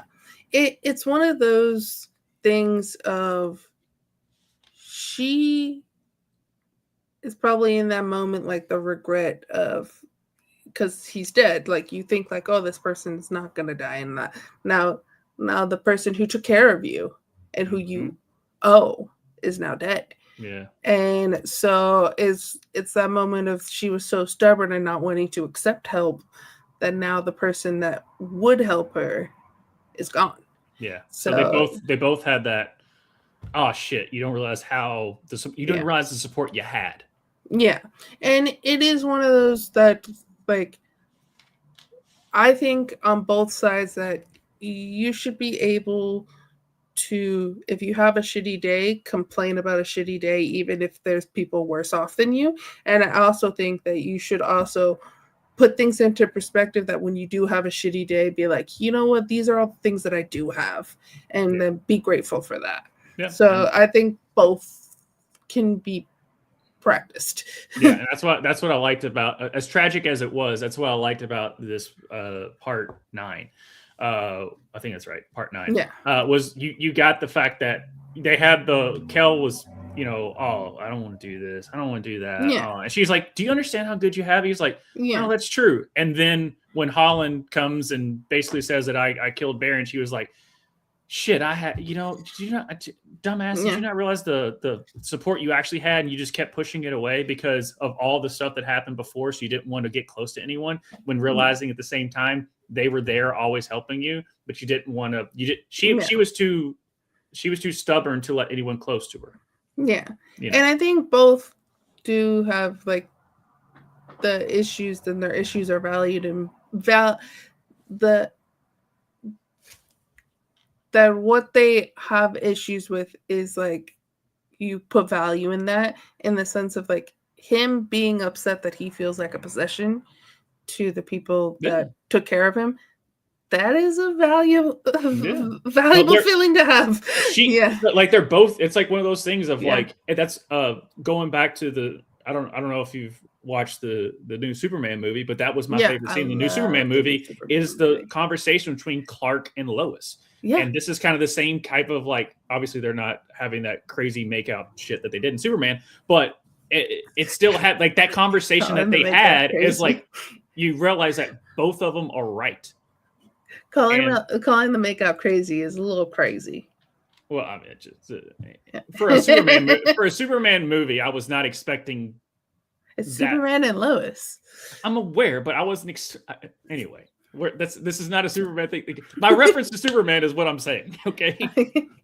Yeah. I was like, I think we've seen Henry Cavill Superman and Lois be a little more. But Henry Cavill's a great Superman, and we're not talking about the Snyderverse. Anyway, what I'm saying is that I like the fact of like you understood both sides, and also Kel being like, "Yeah, you're right." But then you can feel for both. You can feel for both, and also, I like the way they ended. Unfortunately, Baron had to die for her to realize what she had. Yeah, it can never forgive Holland for that. No, that was when I was like, damn it. So part 10, One White Rook. So the Grey Londoner who got the sword that Lila created with the stone, who was named Booth, is not doing so hot. The people of Grey London have so little magic that the magic from the stone has burned through him. And then this is where we get to meet Edward Archibald Tuttle, aka Ned. Again, he's waiting outside the stone's throw, and he's like, it should be open now. This is past 12. Like, why is it not open? I gotta meet Kel. Ned hears a crash around the corner, and a guy in a cart swore he hit someone, but no one's there. Booth basically turned into ash. So we get to see that, and then when we see what happens to the other guy later on here, you're just like, oh, great. The Grey London not doing so hot is not going to have the same problems as Red London that has more magic. But Kel and Lila go to a pawn shop to get a token from White London, and on the way to the pawn shop, we learn that Lila's mom died when she was 10 years old, and when she was 15, her father tried to sell her off to pay his tab, and that Lila cut the man's throat before he could get his belt off. So, not great. Father, asshole. We also see missing signs for Kel with the reward, and it's kind of like, if you see Kel, press this button. Once they are in the shop, which was closed, but they broke into it, and Kel releases the veil, Lila looks at him and tells him to release the stone because the veins in his arms have turned black. The second he releases the stone, his knees buckle, and kind of, as you were talking about it earlier, she picks it up with the I think this is safer with me. This is when the Lord of the Rings light bulb went off, and it like I followed, even though I went over it earlier, but this was like I was saying, this was the scene where the light bulb went off. Like, oh, it's Lord of the stone can take over someone and corrupt them. As they wait for the pawn shop owner, kind of Kel tells Lila a story of how he killed a man to save Rye's life when he was kidnapped, and goes, my world is a world of magic. The gifted reap the blessing, and the royal family wants to believe that those who are not gifted do as well, that their generosity and their care extend to every citizen. But I have seen the darker parts of the city. In your world, magic is a rarity. In mine, the lack of it is just as strange. And those without gifts are often looked down upon as unworthy of them and treated as less for it. The people here believe that magic chooses its path, that it judges, and so can they. Avon Essen, they call it divine balance, which, by the way, the first time I ever read this, I was also trying to learn German, and Essen means to eat in German. So I was like, Avon Essen, this is obviously a fake language, but I was like, to eat? Well, you got if it's German, you have to scream it. Avon Essen. Avon Essen. A group called the Shadows, who believe the city burned its power too brightly, and with too little care, kidnapped Rai when he was 13. Kel was 14. So Kel uses his entire magic to find Rai, like he found Lila at the beginning of the story, and found Rai lying on the floor, not breathing. Kel cut his hand and used the word Hasari to heal Rai, but it didn't work, so Kel, thinking he hadn't used enough blood, cuts his wrist. What Kel didn't realize is that a healing spell takes time and was working originally, but he was not patient. And so he ends up cutting his wrist. And when Rai came to, he asked if the blood on him was Kel's. And when Kel nodded, Rai burst into tears. So this is the reason why Rai does not like when Kel has to cut himself to use blood magic, because he woke up in like a puddle of Kel's blood when he was 13. So Kel took Rai home. The king and queen tracked down every member of the Shadows, and Rai pardoned them all. Rai forgave his captors. He understood why they did it, and he felt their suffering. He was convinced if he showed them mercy, they wouldn't try to harm him again. Rai forgave them. Rai understood. But Kel never forgave them, and he made sure they couldn't harm Rai again.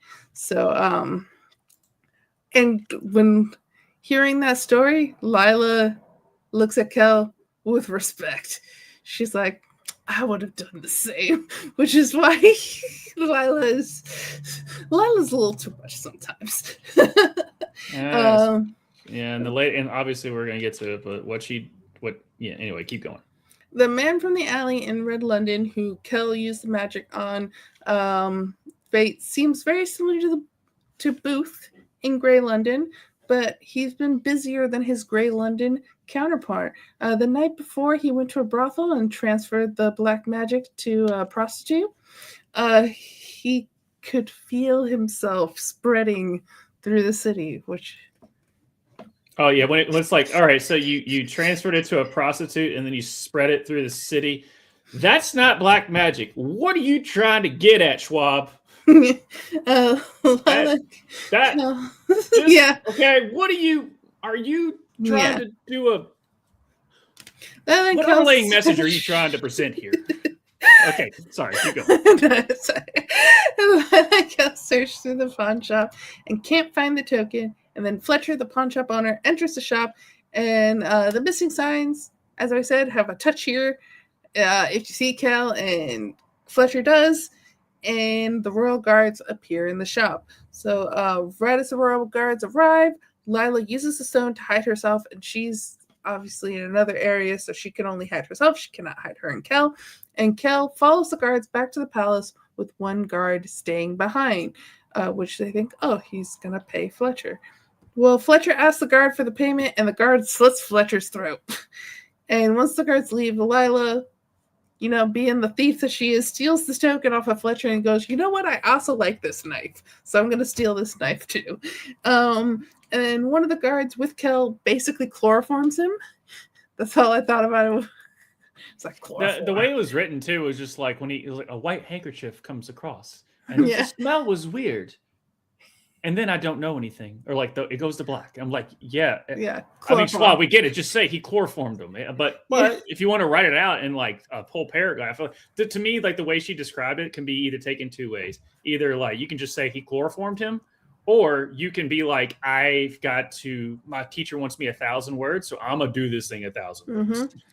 And then we also, the last chapter in that part is Rai's personal guards that we met at the very beginning of the book are now being taken over by black magic. Yeah, the 10 guards. Yeah. So, thoughts on One White Rook? No, I mean, I enjoyed it, and the whole transferring of the black magic and going back to basically black magic woman Santana. Yeah. But no, it's just showing you of like if the magic has a mind of its own, and if it has something to where you can use that vessel, they're going to use the vessel. If the vessel's not good enough, it's going to disintegrate it. Like in Grey London.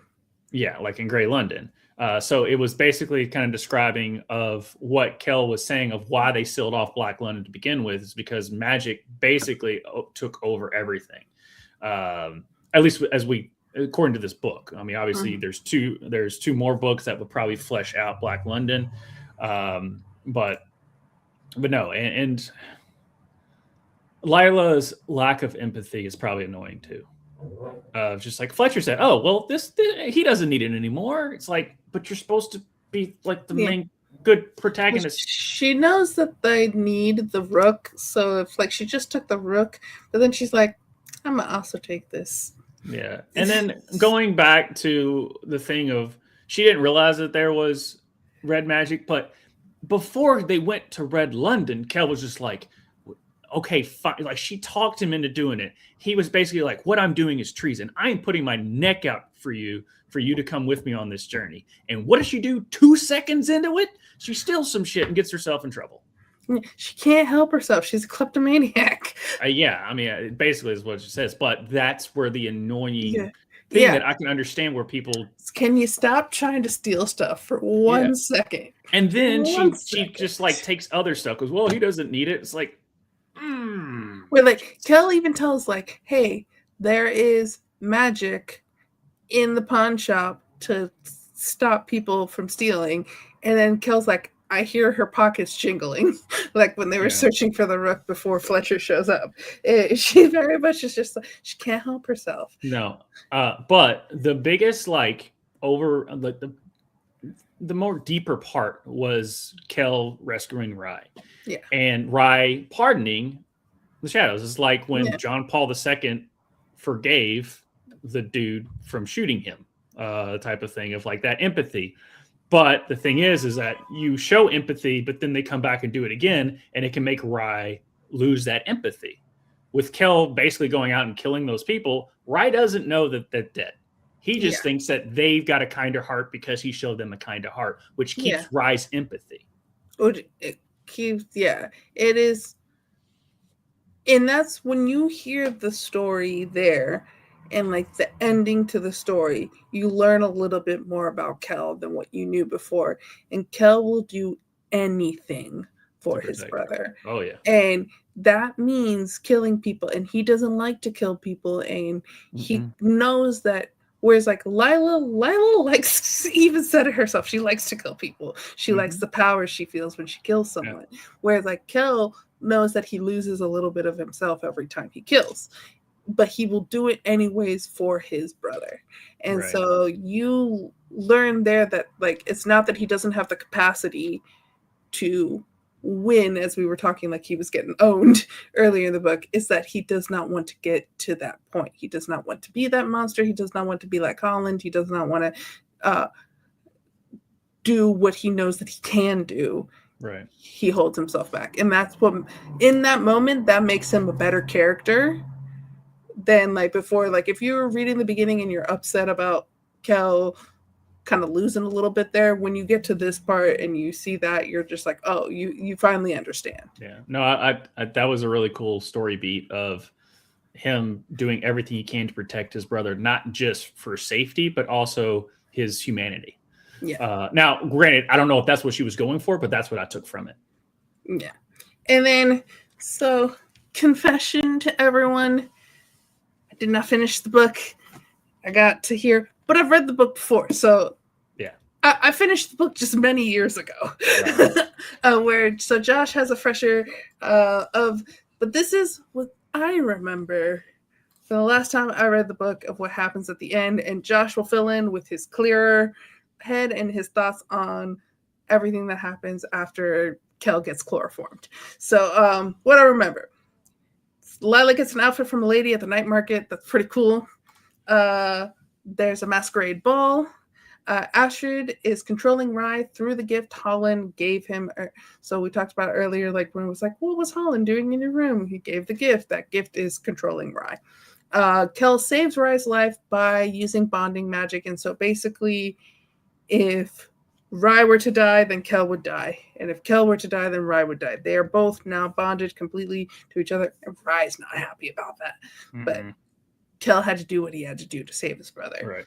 Lila and Kel do end up getting to White London, and they do fight the Dane twins. And in that fight, Holland basically is close to death, and he then is like, I will be the person, because originally Kel was going to sacrifice, saying like, if I have to take the stone to Black London, I'm basically going to be stuck in Black London for the rest of my life.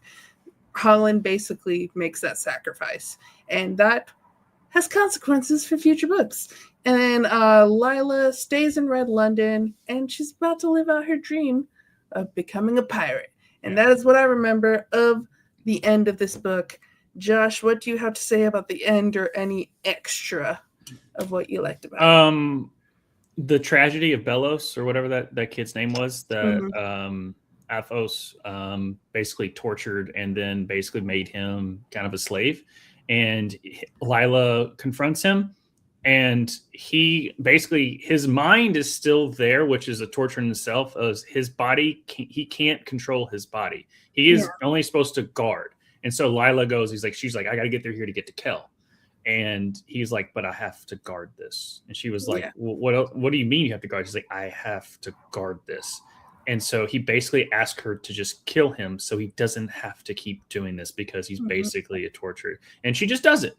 And I'm just like, oh. And then which is different from the other guards. Astos kept his mind and kept Holland's mind, but the other guards that he has as slaves, he not only is he controlling them, but he also took their mind away so they don't know that they're going through that torture. So it's just like, this is another form of torture. It's just like, just the story of Belos itself is just so tragic. Very sad, very sad. Very sad. But the other one is what we saw before, where Lila creates another Kel, and then it turns on Lila. Same thing happens to Althos, because he creates the big serpent snake, and immediately he's like, that's right, I got you, Kel. And then the serpent turns on Althos and kills him. Yeah. And then Kel is like, cool, but I've got this enchanted knife, and he kills the serpent, blah, blah, blah. Because, what else does a big baddie need than a big giant snake? Shout out Jafar. But there's a lot of big giant snakes when it comes to like a final boss battle. And then Lila goes after, obviously, like a men on men fight, and then a woman on woman fight. And Lila, obviously, Kel realizes that Astrid has taken over Rye's body, in a sense. And then, so that happens because he realizes the pendant that it has, and realizes that's not Rye, because he wasn't talking like Rye. Yeah. And so he points that out, and then it goes to them. And then, of course, because Rye was possessed at this point, all hell broke loose in Red London, because Rye just became Astrid, and how they were doing things. And so Kel was doing all the stuff, creating all the stuff. So a lot of, especially on the day that is supposed to celebrate Rye's birthday, all hell breaks loose. So there's a lot of crap that happened in Red London. And then Lila basically gets owned by Astrid, because Astrid's body, when she possesses somebody, she can't still also move in White London. She basically is in Rye's body. So Lila was by, I'm about to kill her. And then Astrid grabs her. Like, she comes back to grabs her. They had a big fight. That was a crazy moment. I'm remembering that now. Yeah. And then Astrid comes back and realizes that, because Althos gets owned by his own hubris. And then Astrid that's when I realized, Astrid's been the brains this whole time. Like, she's really the one. Althos just has fun torturing people and just being an evil. And he's the one that has the bonding magic. Right. Yeah. But Astrid basically gets one up by Lila. Kel comes in. They both defeat her. Mainly Kel defeats her. Turns her into stone or something like that. I can't remember exactly. Is your memory coming back on how he defeats her? Like, I don't.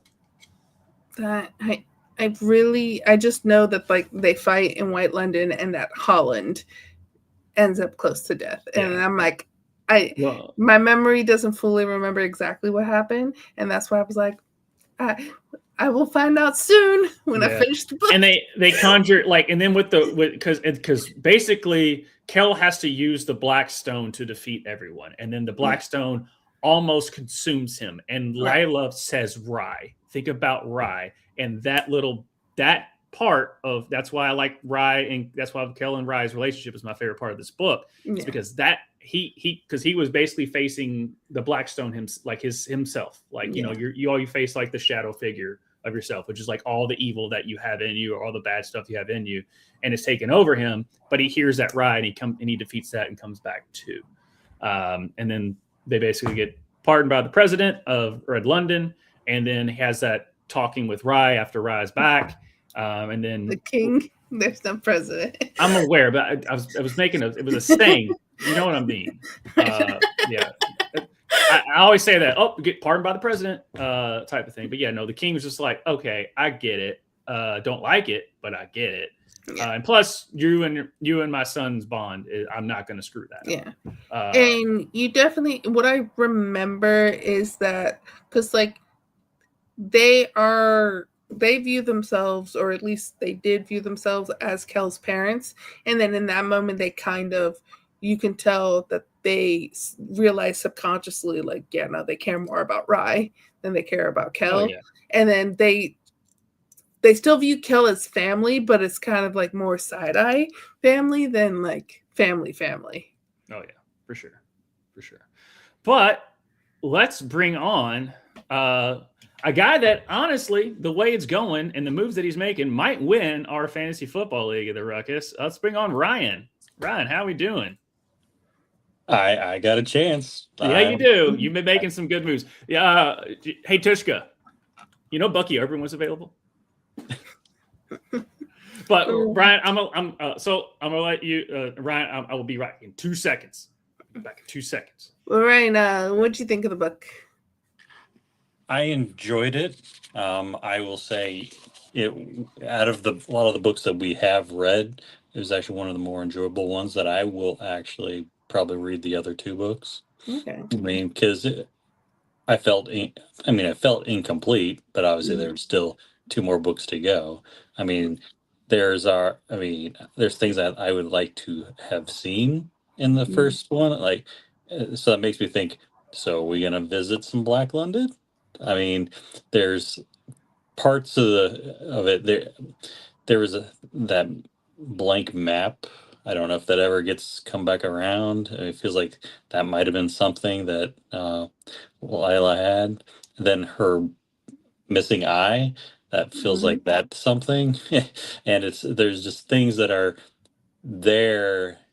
I'm waiting to read and see if they do come up. Some of those questions will be answered in the future.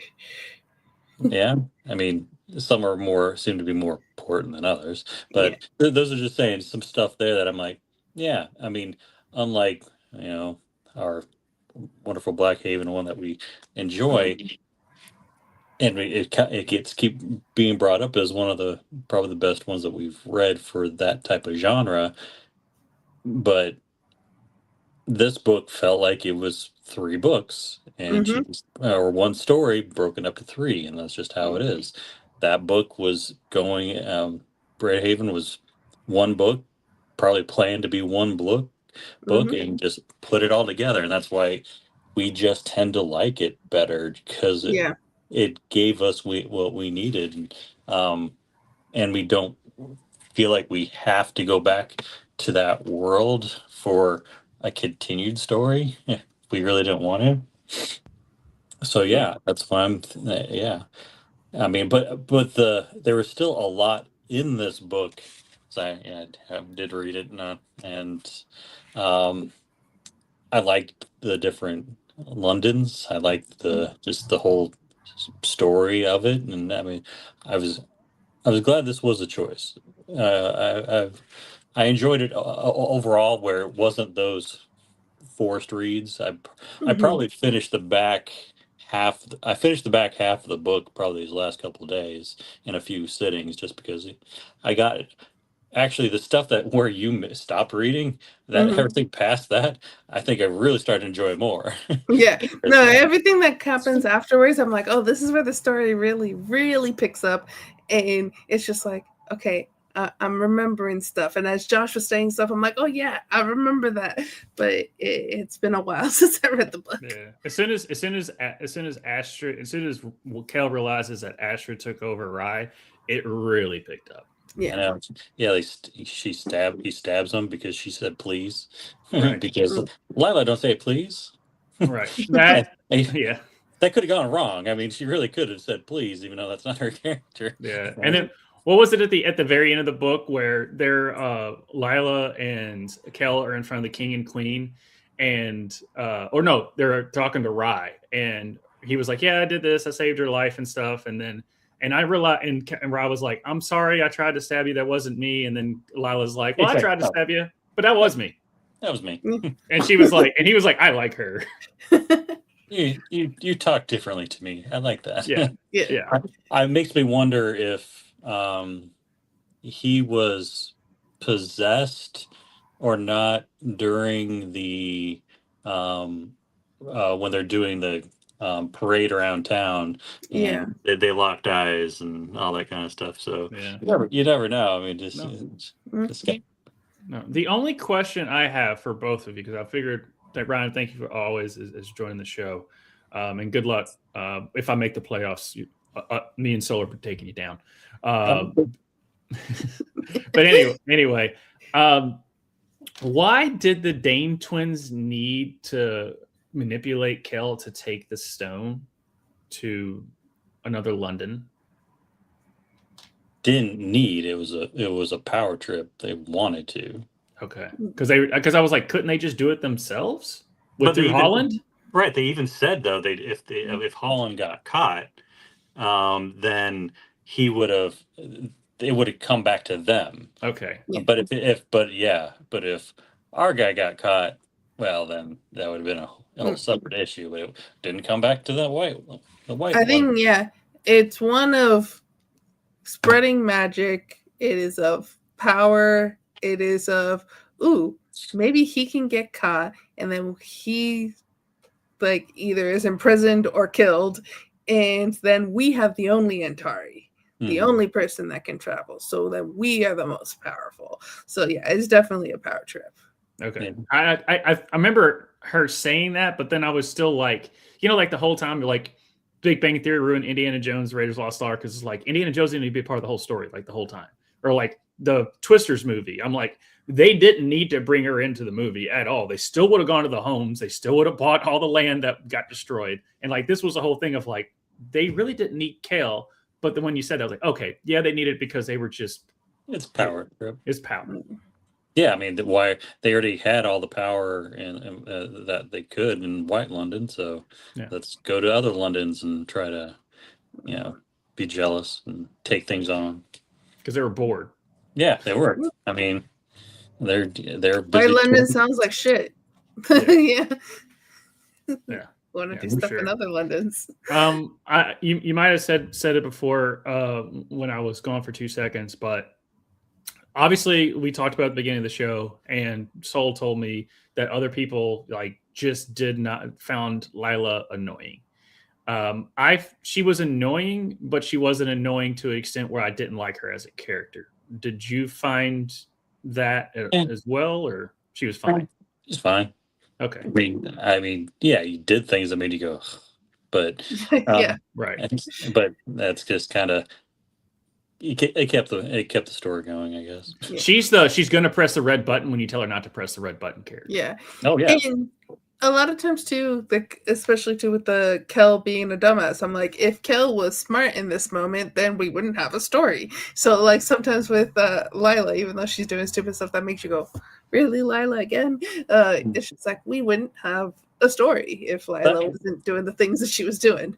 But that's the thing though, Kel is experienced in certain ways, but he is still in his own little bubble. I mean, he's used to being one of the most powerful people, thinking he can do almost whatever he wants. So he only takes it so far.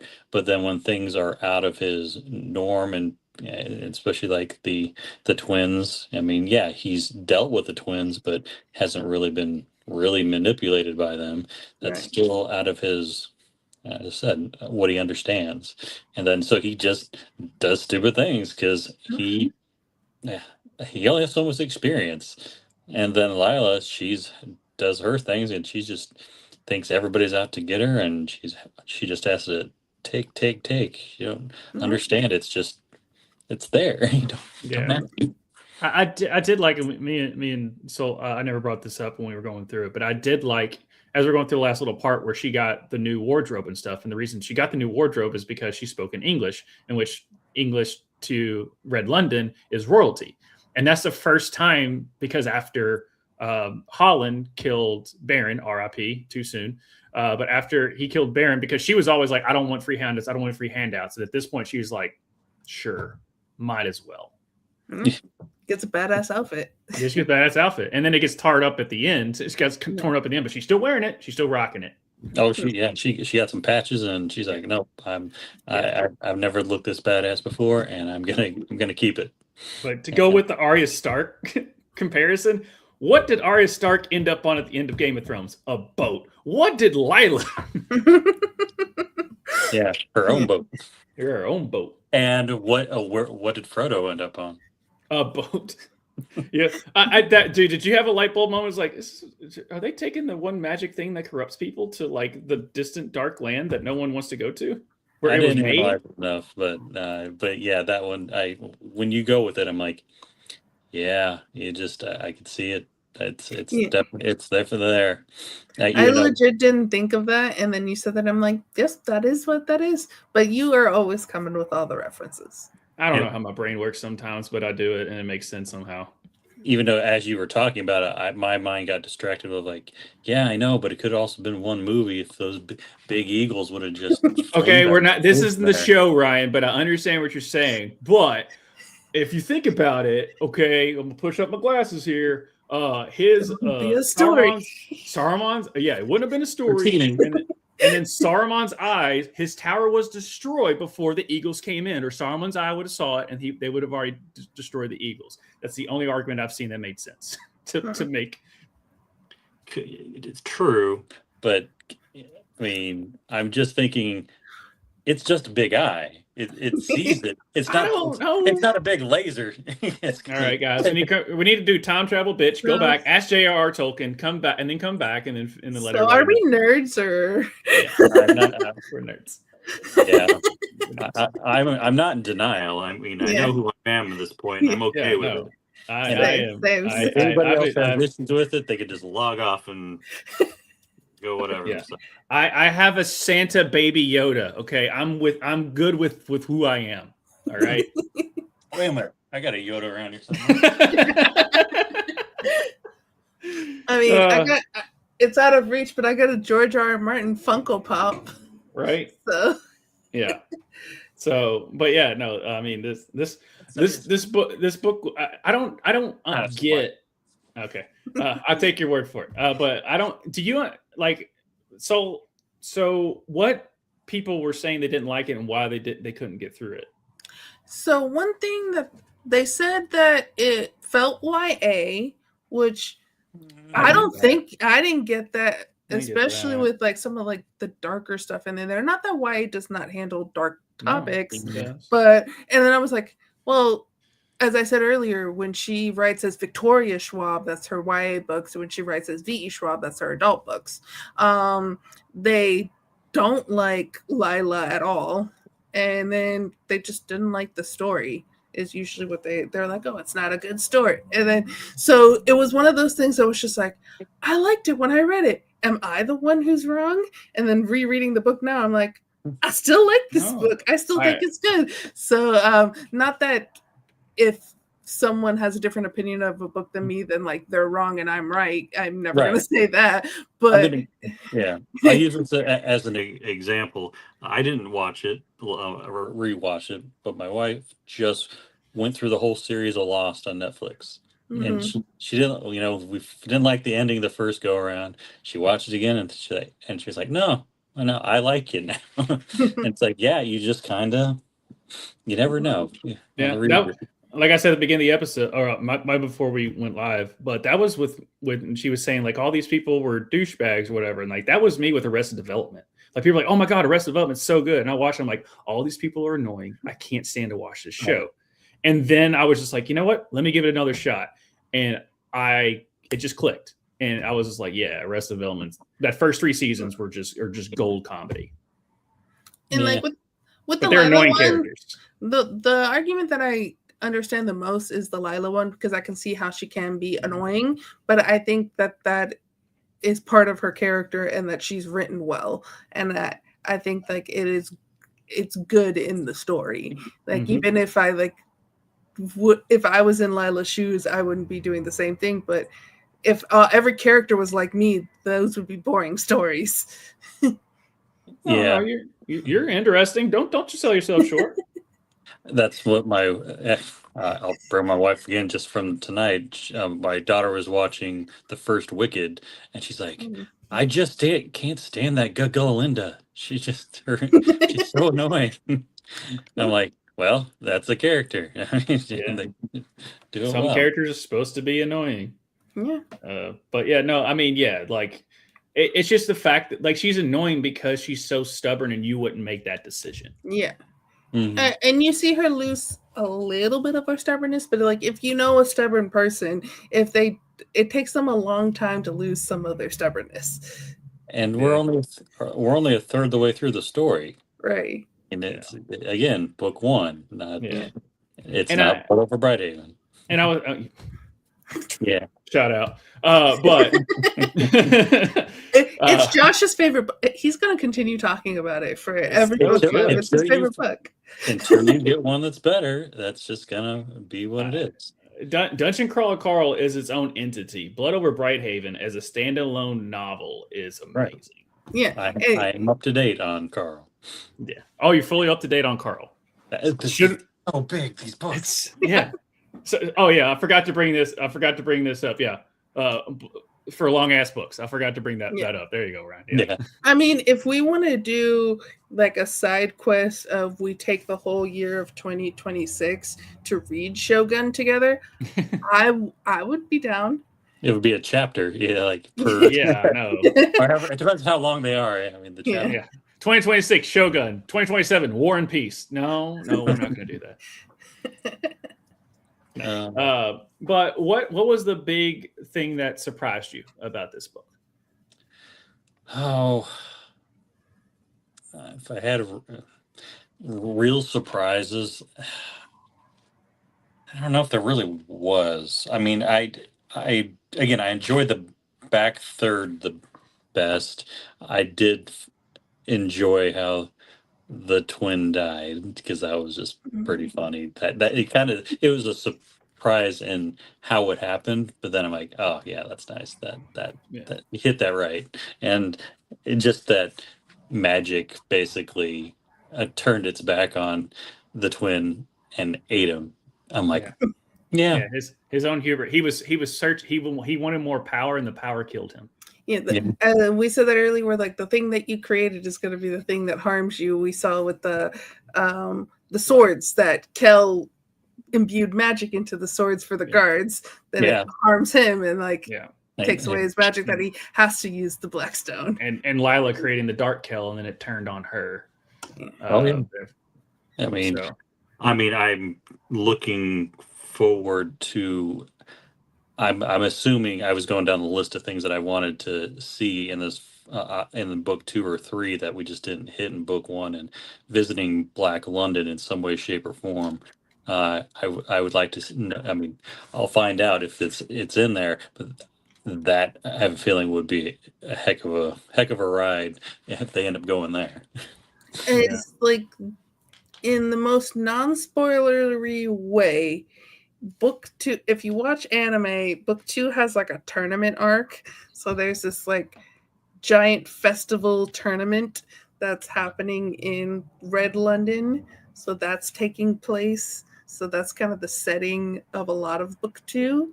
And then in book 3, because Lila's a pirate now, you're out on the open sea for a good portion of the book, where you're doing pirate stuff. That's fine. We'll deal with Davy Jones's locker and all. Does she go to Singapore? Yeah. It does feel very like those parts. I was like, I'm getting a lot of Pirates of the Caribbean I say, vibe. does it bump into Jack Sparrow? Yeah. Does she talk with all of her teeth like Keira Knightley? Like, And what are we then doing? in book 2, you meet one of my favorite characters, Alucard, who is like the boat that she gets on at the end of book 1 to then is on at the beginning of book 2. The captain of the boat is Alucard. And so he's then like a main character in book 2 and book 3. So he'll be fun.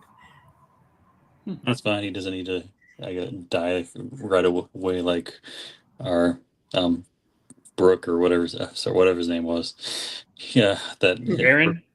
his friend or her Lila's friend in Grey London. Baron? Baron, you know. Yeah. That's names are my thing. That yeah, as far as like the in-depth character development, wherein she finds like when she basically confront, like we were talking about before you came on, about like that was one of my favorite ones as far as character development, of him saying "woe is me" when she's like calls him out on it, and then he's like, "Yep, you're right," and then Holland like basically presents her that he killed Baron, and she realizes what she had support that she had. I thought, I was like, okay, that was a really, really well written character development stuff. Because throughout the book, in that moment, she doesn't seem like a character that would willingly cry in front of other people, and she cries in front of Kel when she hears that he dies. Yeah, because that is he was her only person. Yeah, even if she didn't realize it, everybody else was just a target. But just sometimes you realize things after the fact. Yeah. Oh, was it poison that says you don't know what you got till it's gone? Yeah, watch them all. Yeah. Yep. Did I write on that? What? Did I get that right? I have no idea. I don't know. Yeah. And then one thing too is at the beginning, you get him meeting King George and Prince George, and then you never get them again. No. And if I'm remembering correctly, they don't show up in any of the other books too. So that's just to let you know where we are in the world. Yeah, that's like. Go ahead. I would say that was purely the introduction before the credits. Yes. That little snippet, like, and don't ever come back to it. John Adams. I know him. That can't be. Anyway, I'm not throwing at Hamilton, but that's all. No, I don't want to get. I do, but yeah. As soon as they were like King George and King George III, and just immediately the song started popping in my head. So I know. Yeah, I went and saw that I think last year. Hamilton, that was pretty good. Yeah, but overall, chorus nerds that wanted to go see, we went to New York City and we sang Mozart's Requiem in Carnegie Hall, and we got to pick one Broadway show, and all of them chose Phantom of the Opera, and me and my friend wanted to see Hamilton, and we could have saw Hamilton with the original cast, but these chorus nerds wanted to see Phantom of the Opera. Damned chorus night. Failed. I mean, they wanted to see the chandelier. Let's just be honest. They wanted to see the chandelier. I've also seen Phantom. I haven't seen Phantom. It's not my jam, but I respect what it is. I mean, it was a good show, but I would have rather seen Hamilton. I want to see Book of Mormon. I want to see The Lion King. That's what I've been wanting to see. Okay, I've seen way too many Broadway plays. I've seen a lot of Broadway stuff in Louisville. I used to go to that stuff with my grandmother all the time. So. Yeah. Well, I mean, I did. One of my previous jobs was in the performing arts, more in the ticketing world. So when you're in the ticketing world, you get access to a lot of nice stuff. Which, Ryan, if you get any access to any of the tickets for the World Cup in Seattle, I will be in Seattle. I probably won't be at the game. I'll probably just be in a pub in Seattle for the U.S. game too against Australia. I know. I saw that lineup. I mean, I was probably thinking about popping my head up there. Yeah, but getting tickets. Yeah, let's see how that works out. My friends and I were gonna go to Seattle, and then we're like, Vancouver's 3 hours away. We're gonna go to Vancouver and just see what the Canadians are up to. But I will be in the Seattle area in June for the World Cup. And speaking about just piggybacking on that, Ryan, when you look at your Seahawks team, you're like, how are we good again? We have Sam Darnold as our quarterback. Well, I mean, if Sam Darnold was in Minnesota, I mean, yeah. So that's why. I mean, he's probably better than some people. Y'all are fun to watch, especially when you have JSN on one of your teams. Yeah. For this month's book that we're going to be reading for December, you've already read, right? I did. So do you want to give us a preview of your thoughts that you will then let us know more in depth when we do It made me interested to watch the movie about it, to see how because the book is very in its own just very, very linear. Makes me feel like the movie might have like flashbacks and then be brought back to what's going on. I'm going to be very curious what you two think about the ending. Okay. And my wife, she read it too. She had issues, and I How scary is it? No, you're fine. Okay. From as far as it's Stephen The Long King, Walk by Stephen King, by the way. Right. I don't think I said that for anyone watching. I guess as far as a Stephen King is concerned, as far as what he's normally done. So as far as like the paranormal, spooky horror stuff, you're not Roland Cujo. You're not or anything like that. Like on a scale of Stand By Me to It, like where are we on this book? Closer to Stand By Me. Okay. And I think he wrote it with the pseudonym Richard Beckman. Oh, that's why. Which I've said before. I've read only one Stephen King before, and it was under the Richard Bachman. It was The Running Man, and don't ask me to remember anything that happened in the book. Yeah.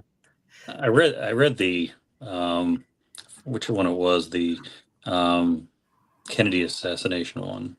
Oh, the 11. Yeah, something 63. That's one of the Stephen Kings that I'm like, ooh, I really want to read that one. That's a good read. I remember that being a good read. So you can put that one is also a chunker. Yeah, I believe it is. But I mean, it's dungeon crawler. I mean, I haven't read so many books that just in the 800s on pages per book.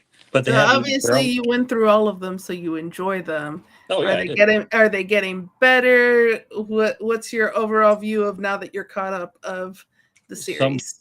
Some books are better than others. It depends on how geeky you want to go. Okay. Because there's one that I'm like, all right, this storyline's something. I get it.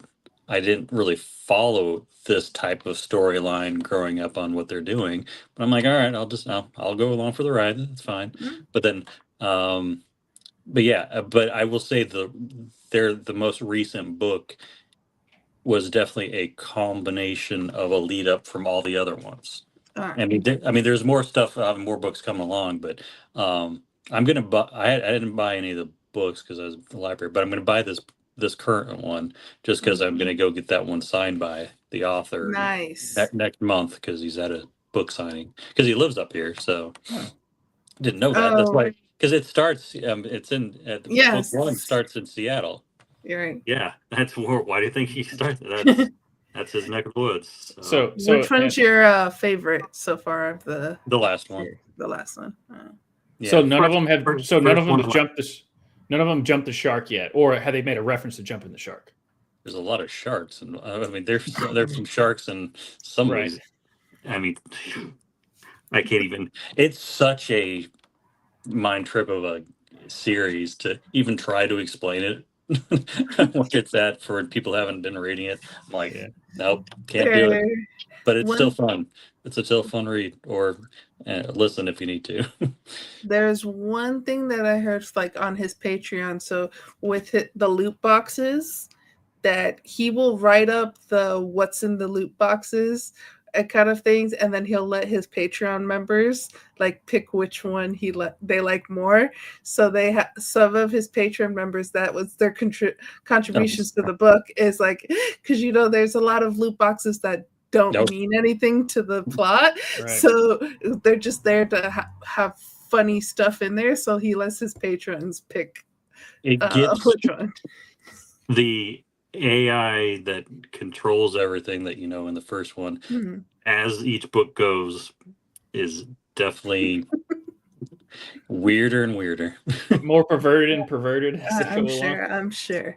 Yeah, but just so y'all know, I'm still halfway through the second book because ADHD, I read multiple books at the same time. And so sometimes it takes me forever to read a book. And sometimes I can read it like this. So, yeah, I'm enjoying the second book. I don't have to read the next month's book because I did already. Yeah.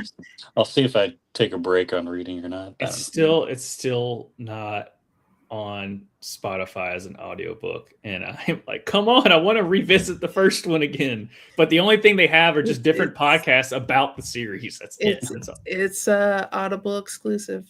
I know, and I don't want to pay that when I just pay for Spotify and basically get every book that we do for 15 hours a month. That's so weird that they do that. But I know they used to not give. You used to have to pay for the audiobooks before, so I will take my 15 hours happily.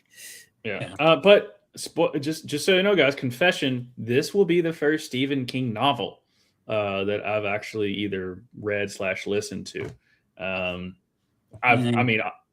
not a big horror book fan, so that's why I never really wanted to read Stephen King stuff. And then I still like The Shining is, I think that's more Kubrick than it is Stephen King, but The Shining is still, I think, a masterpiece of a movie.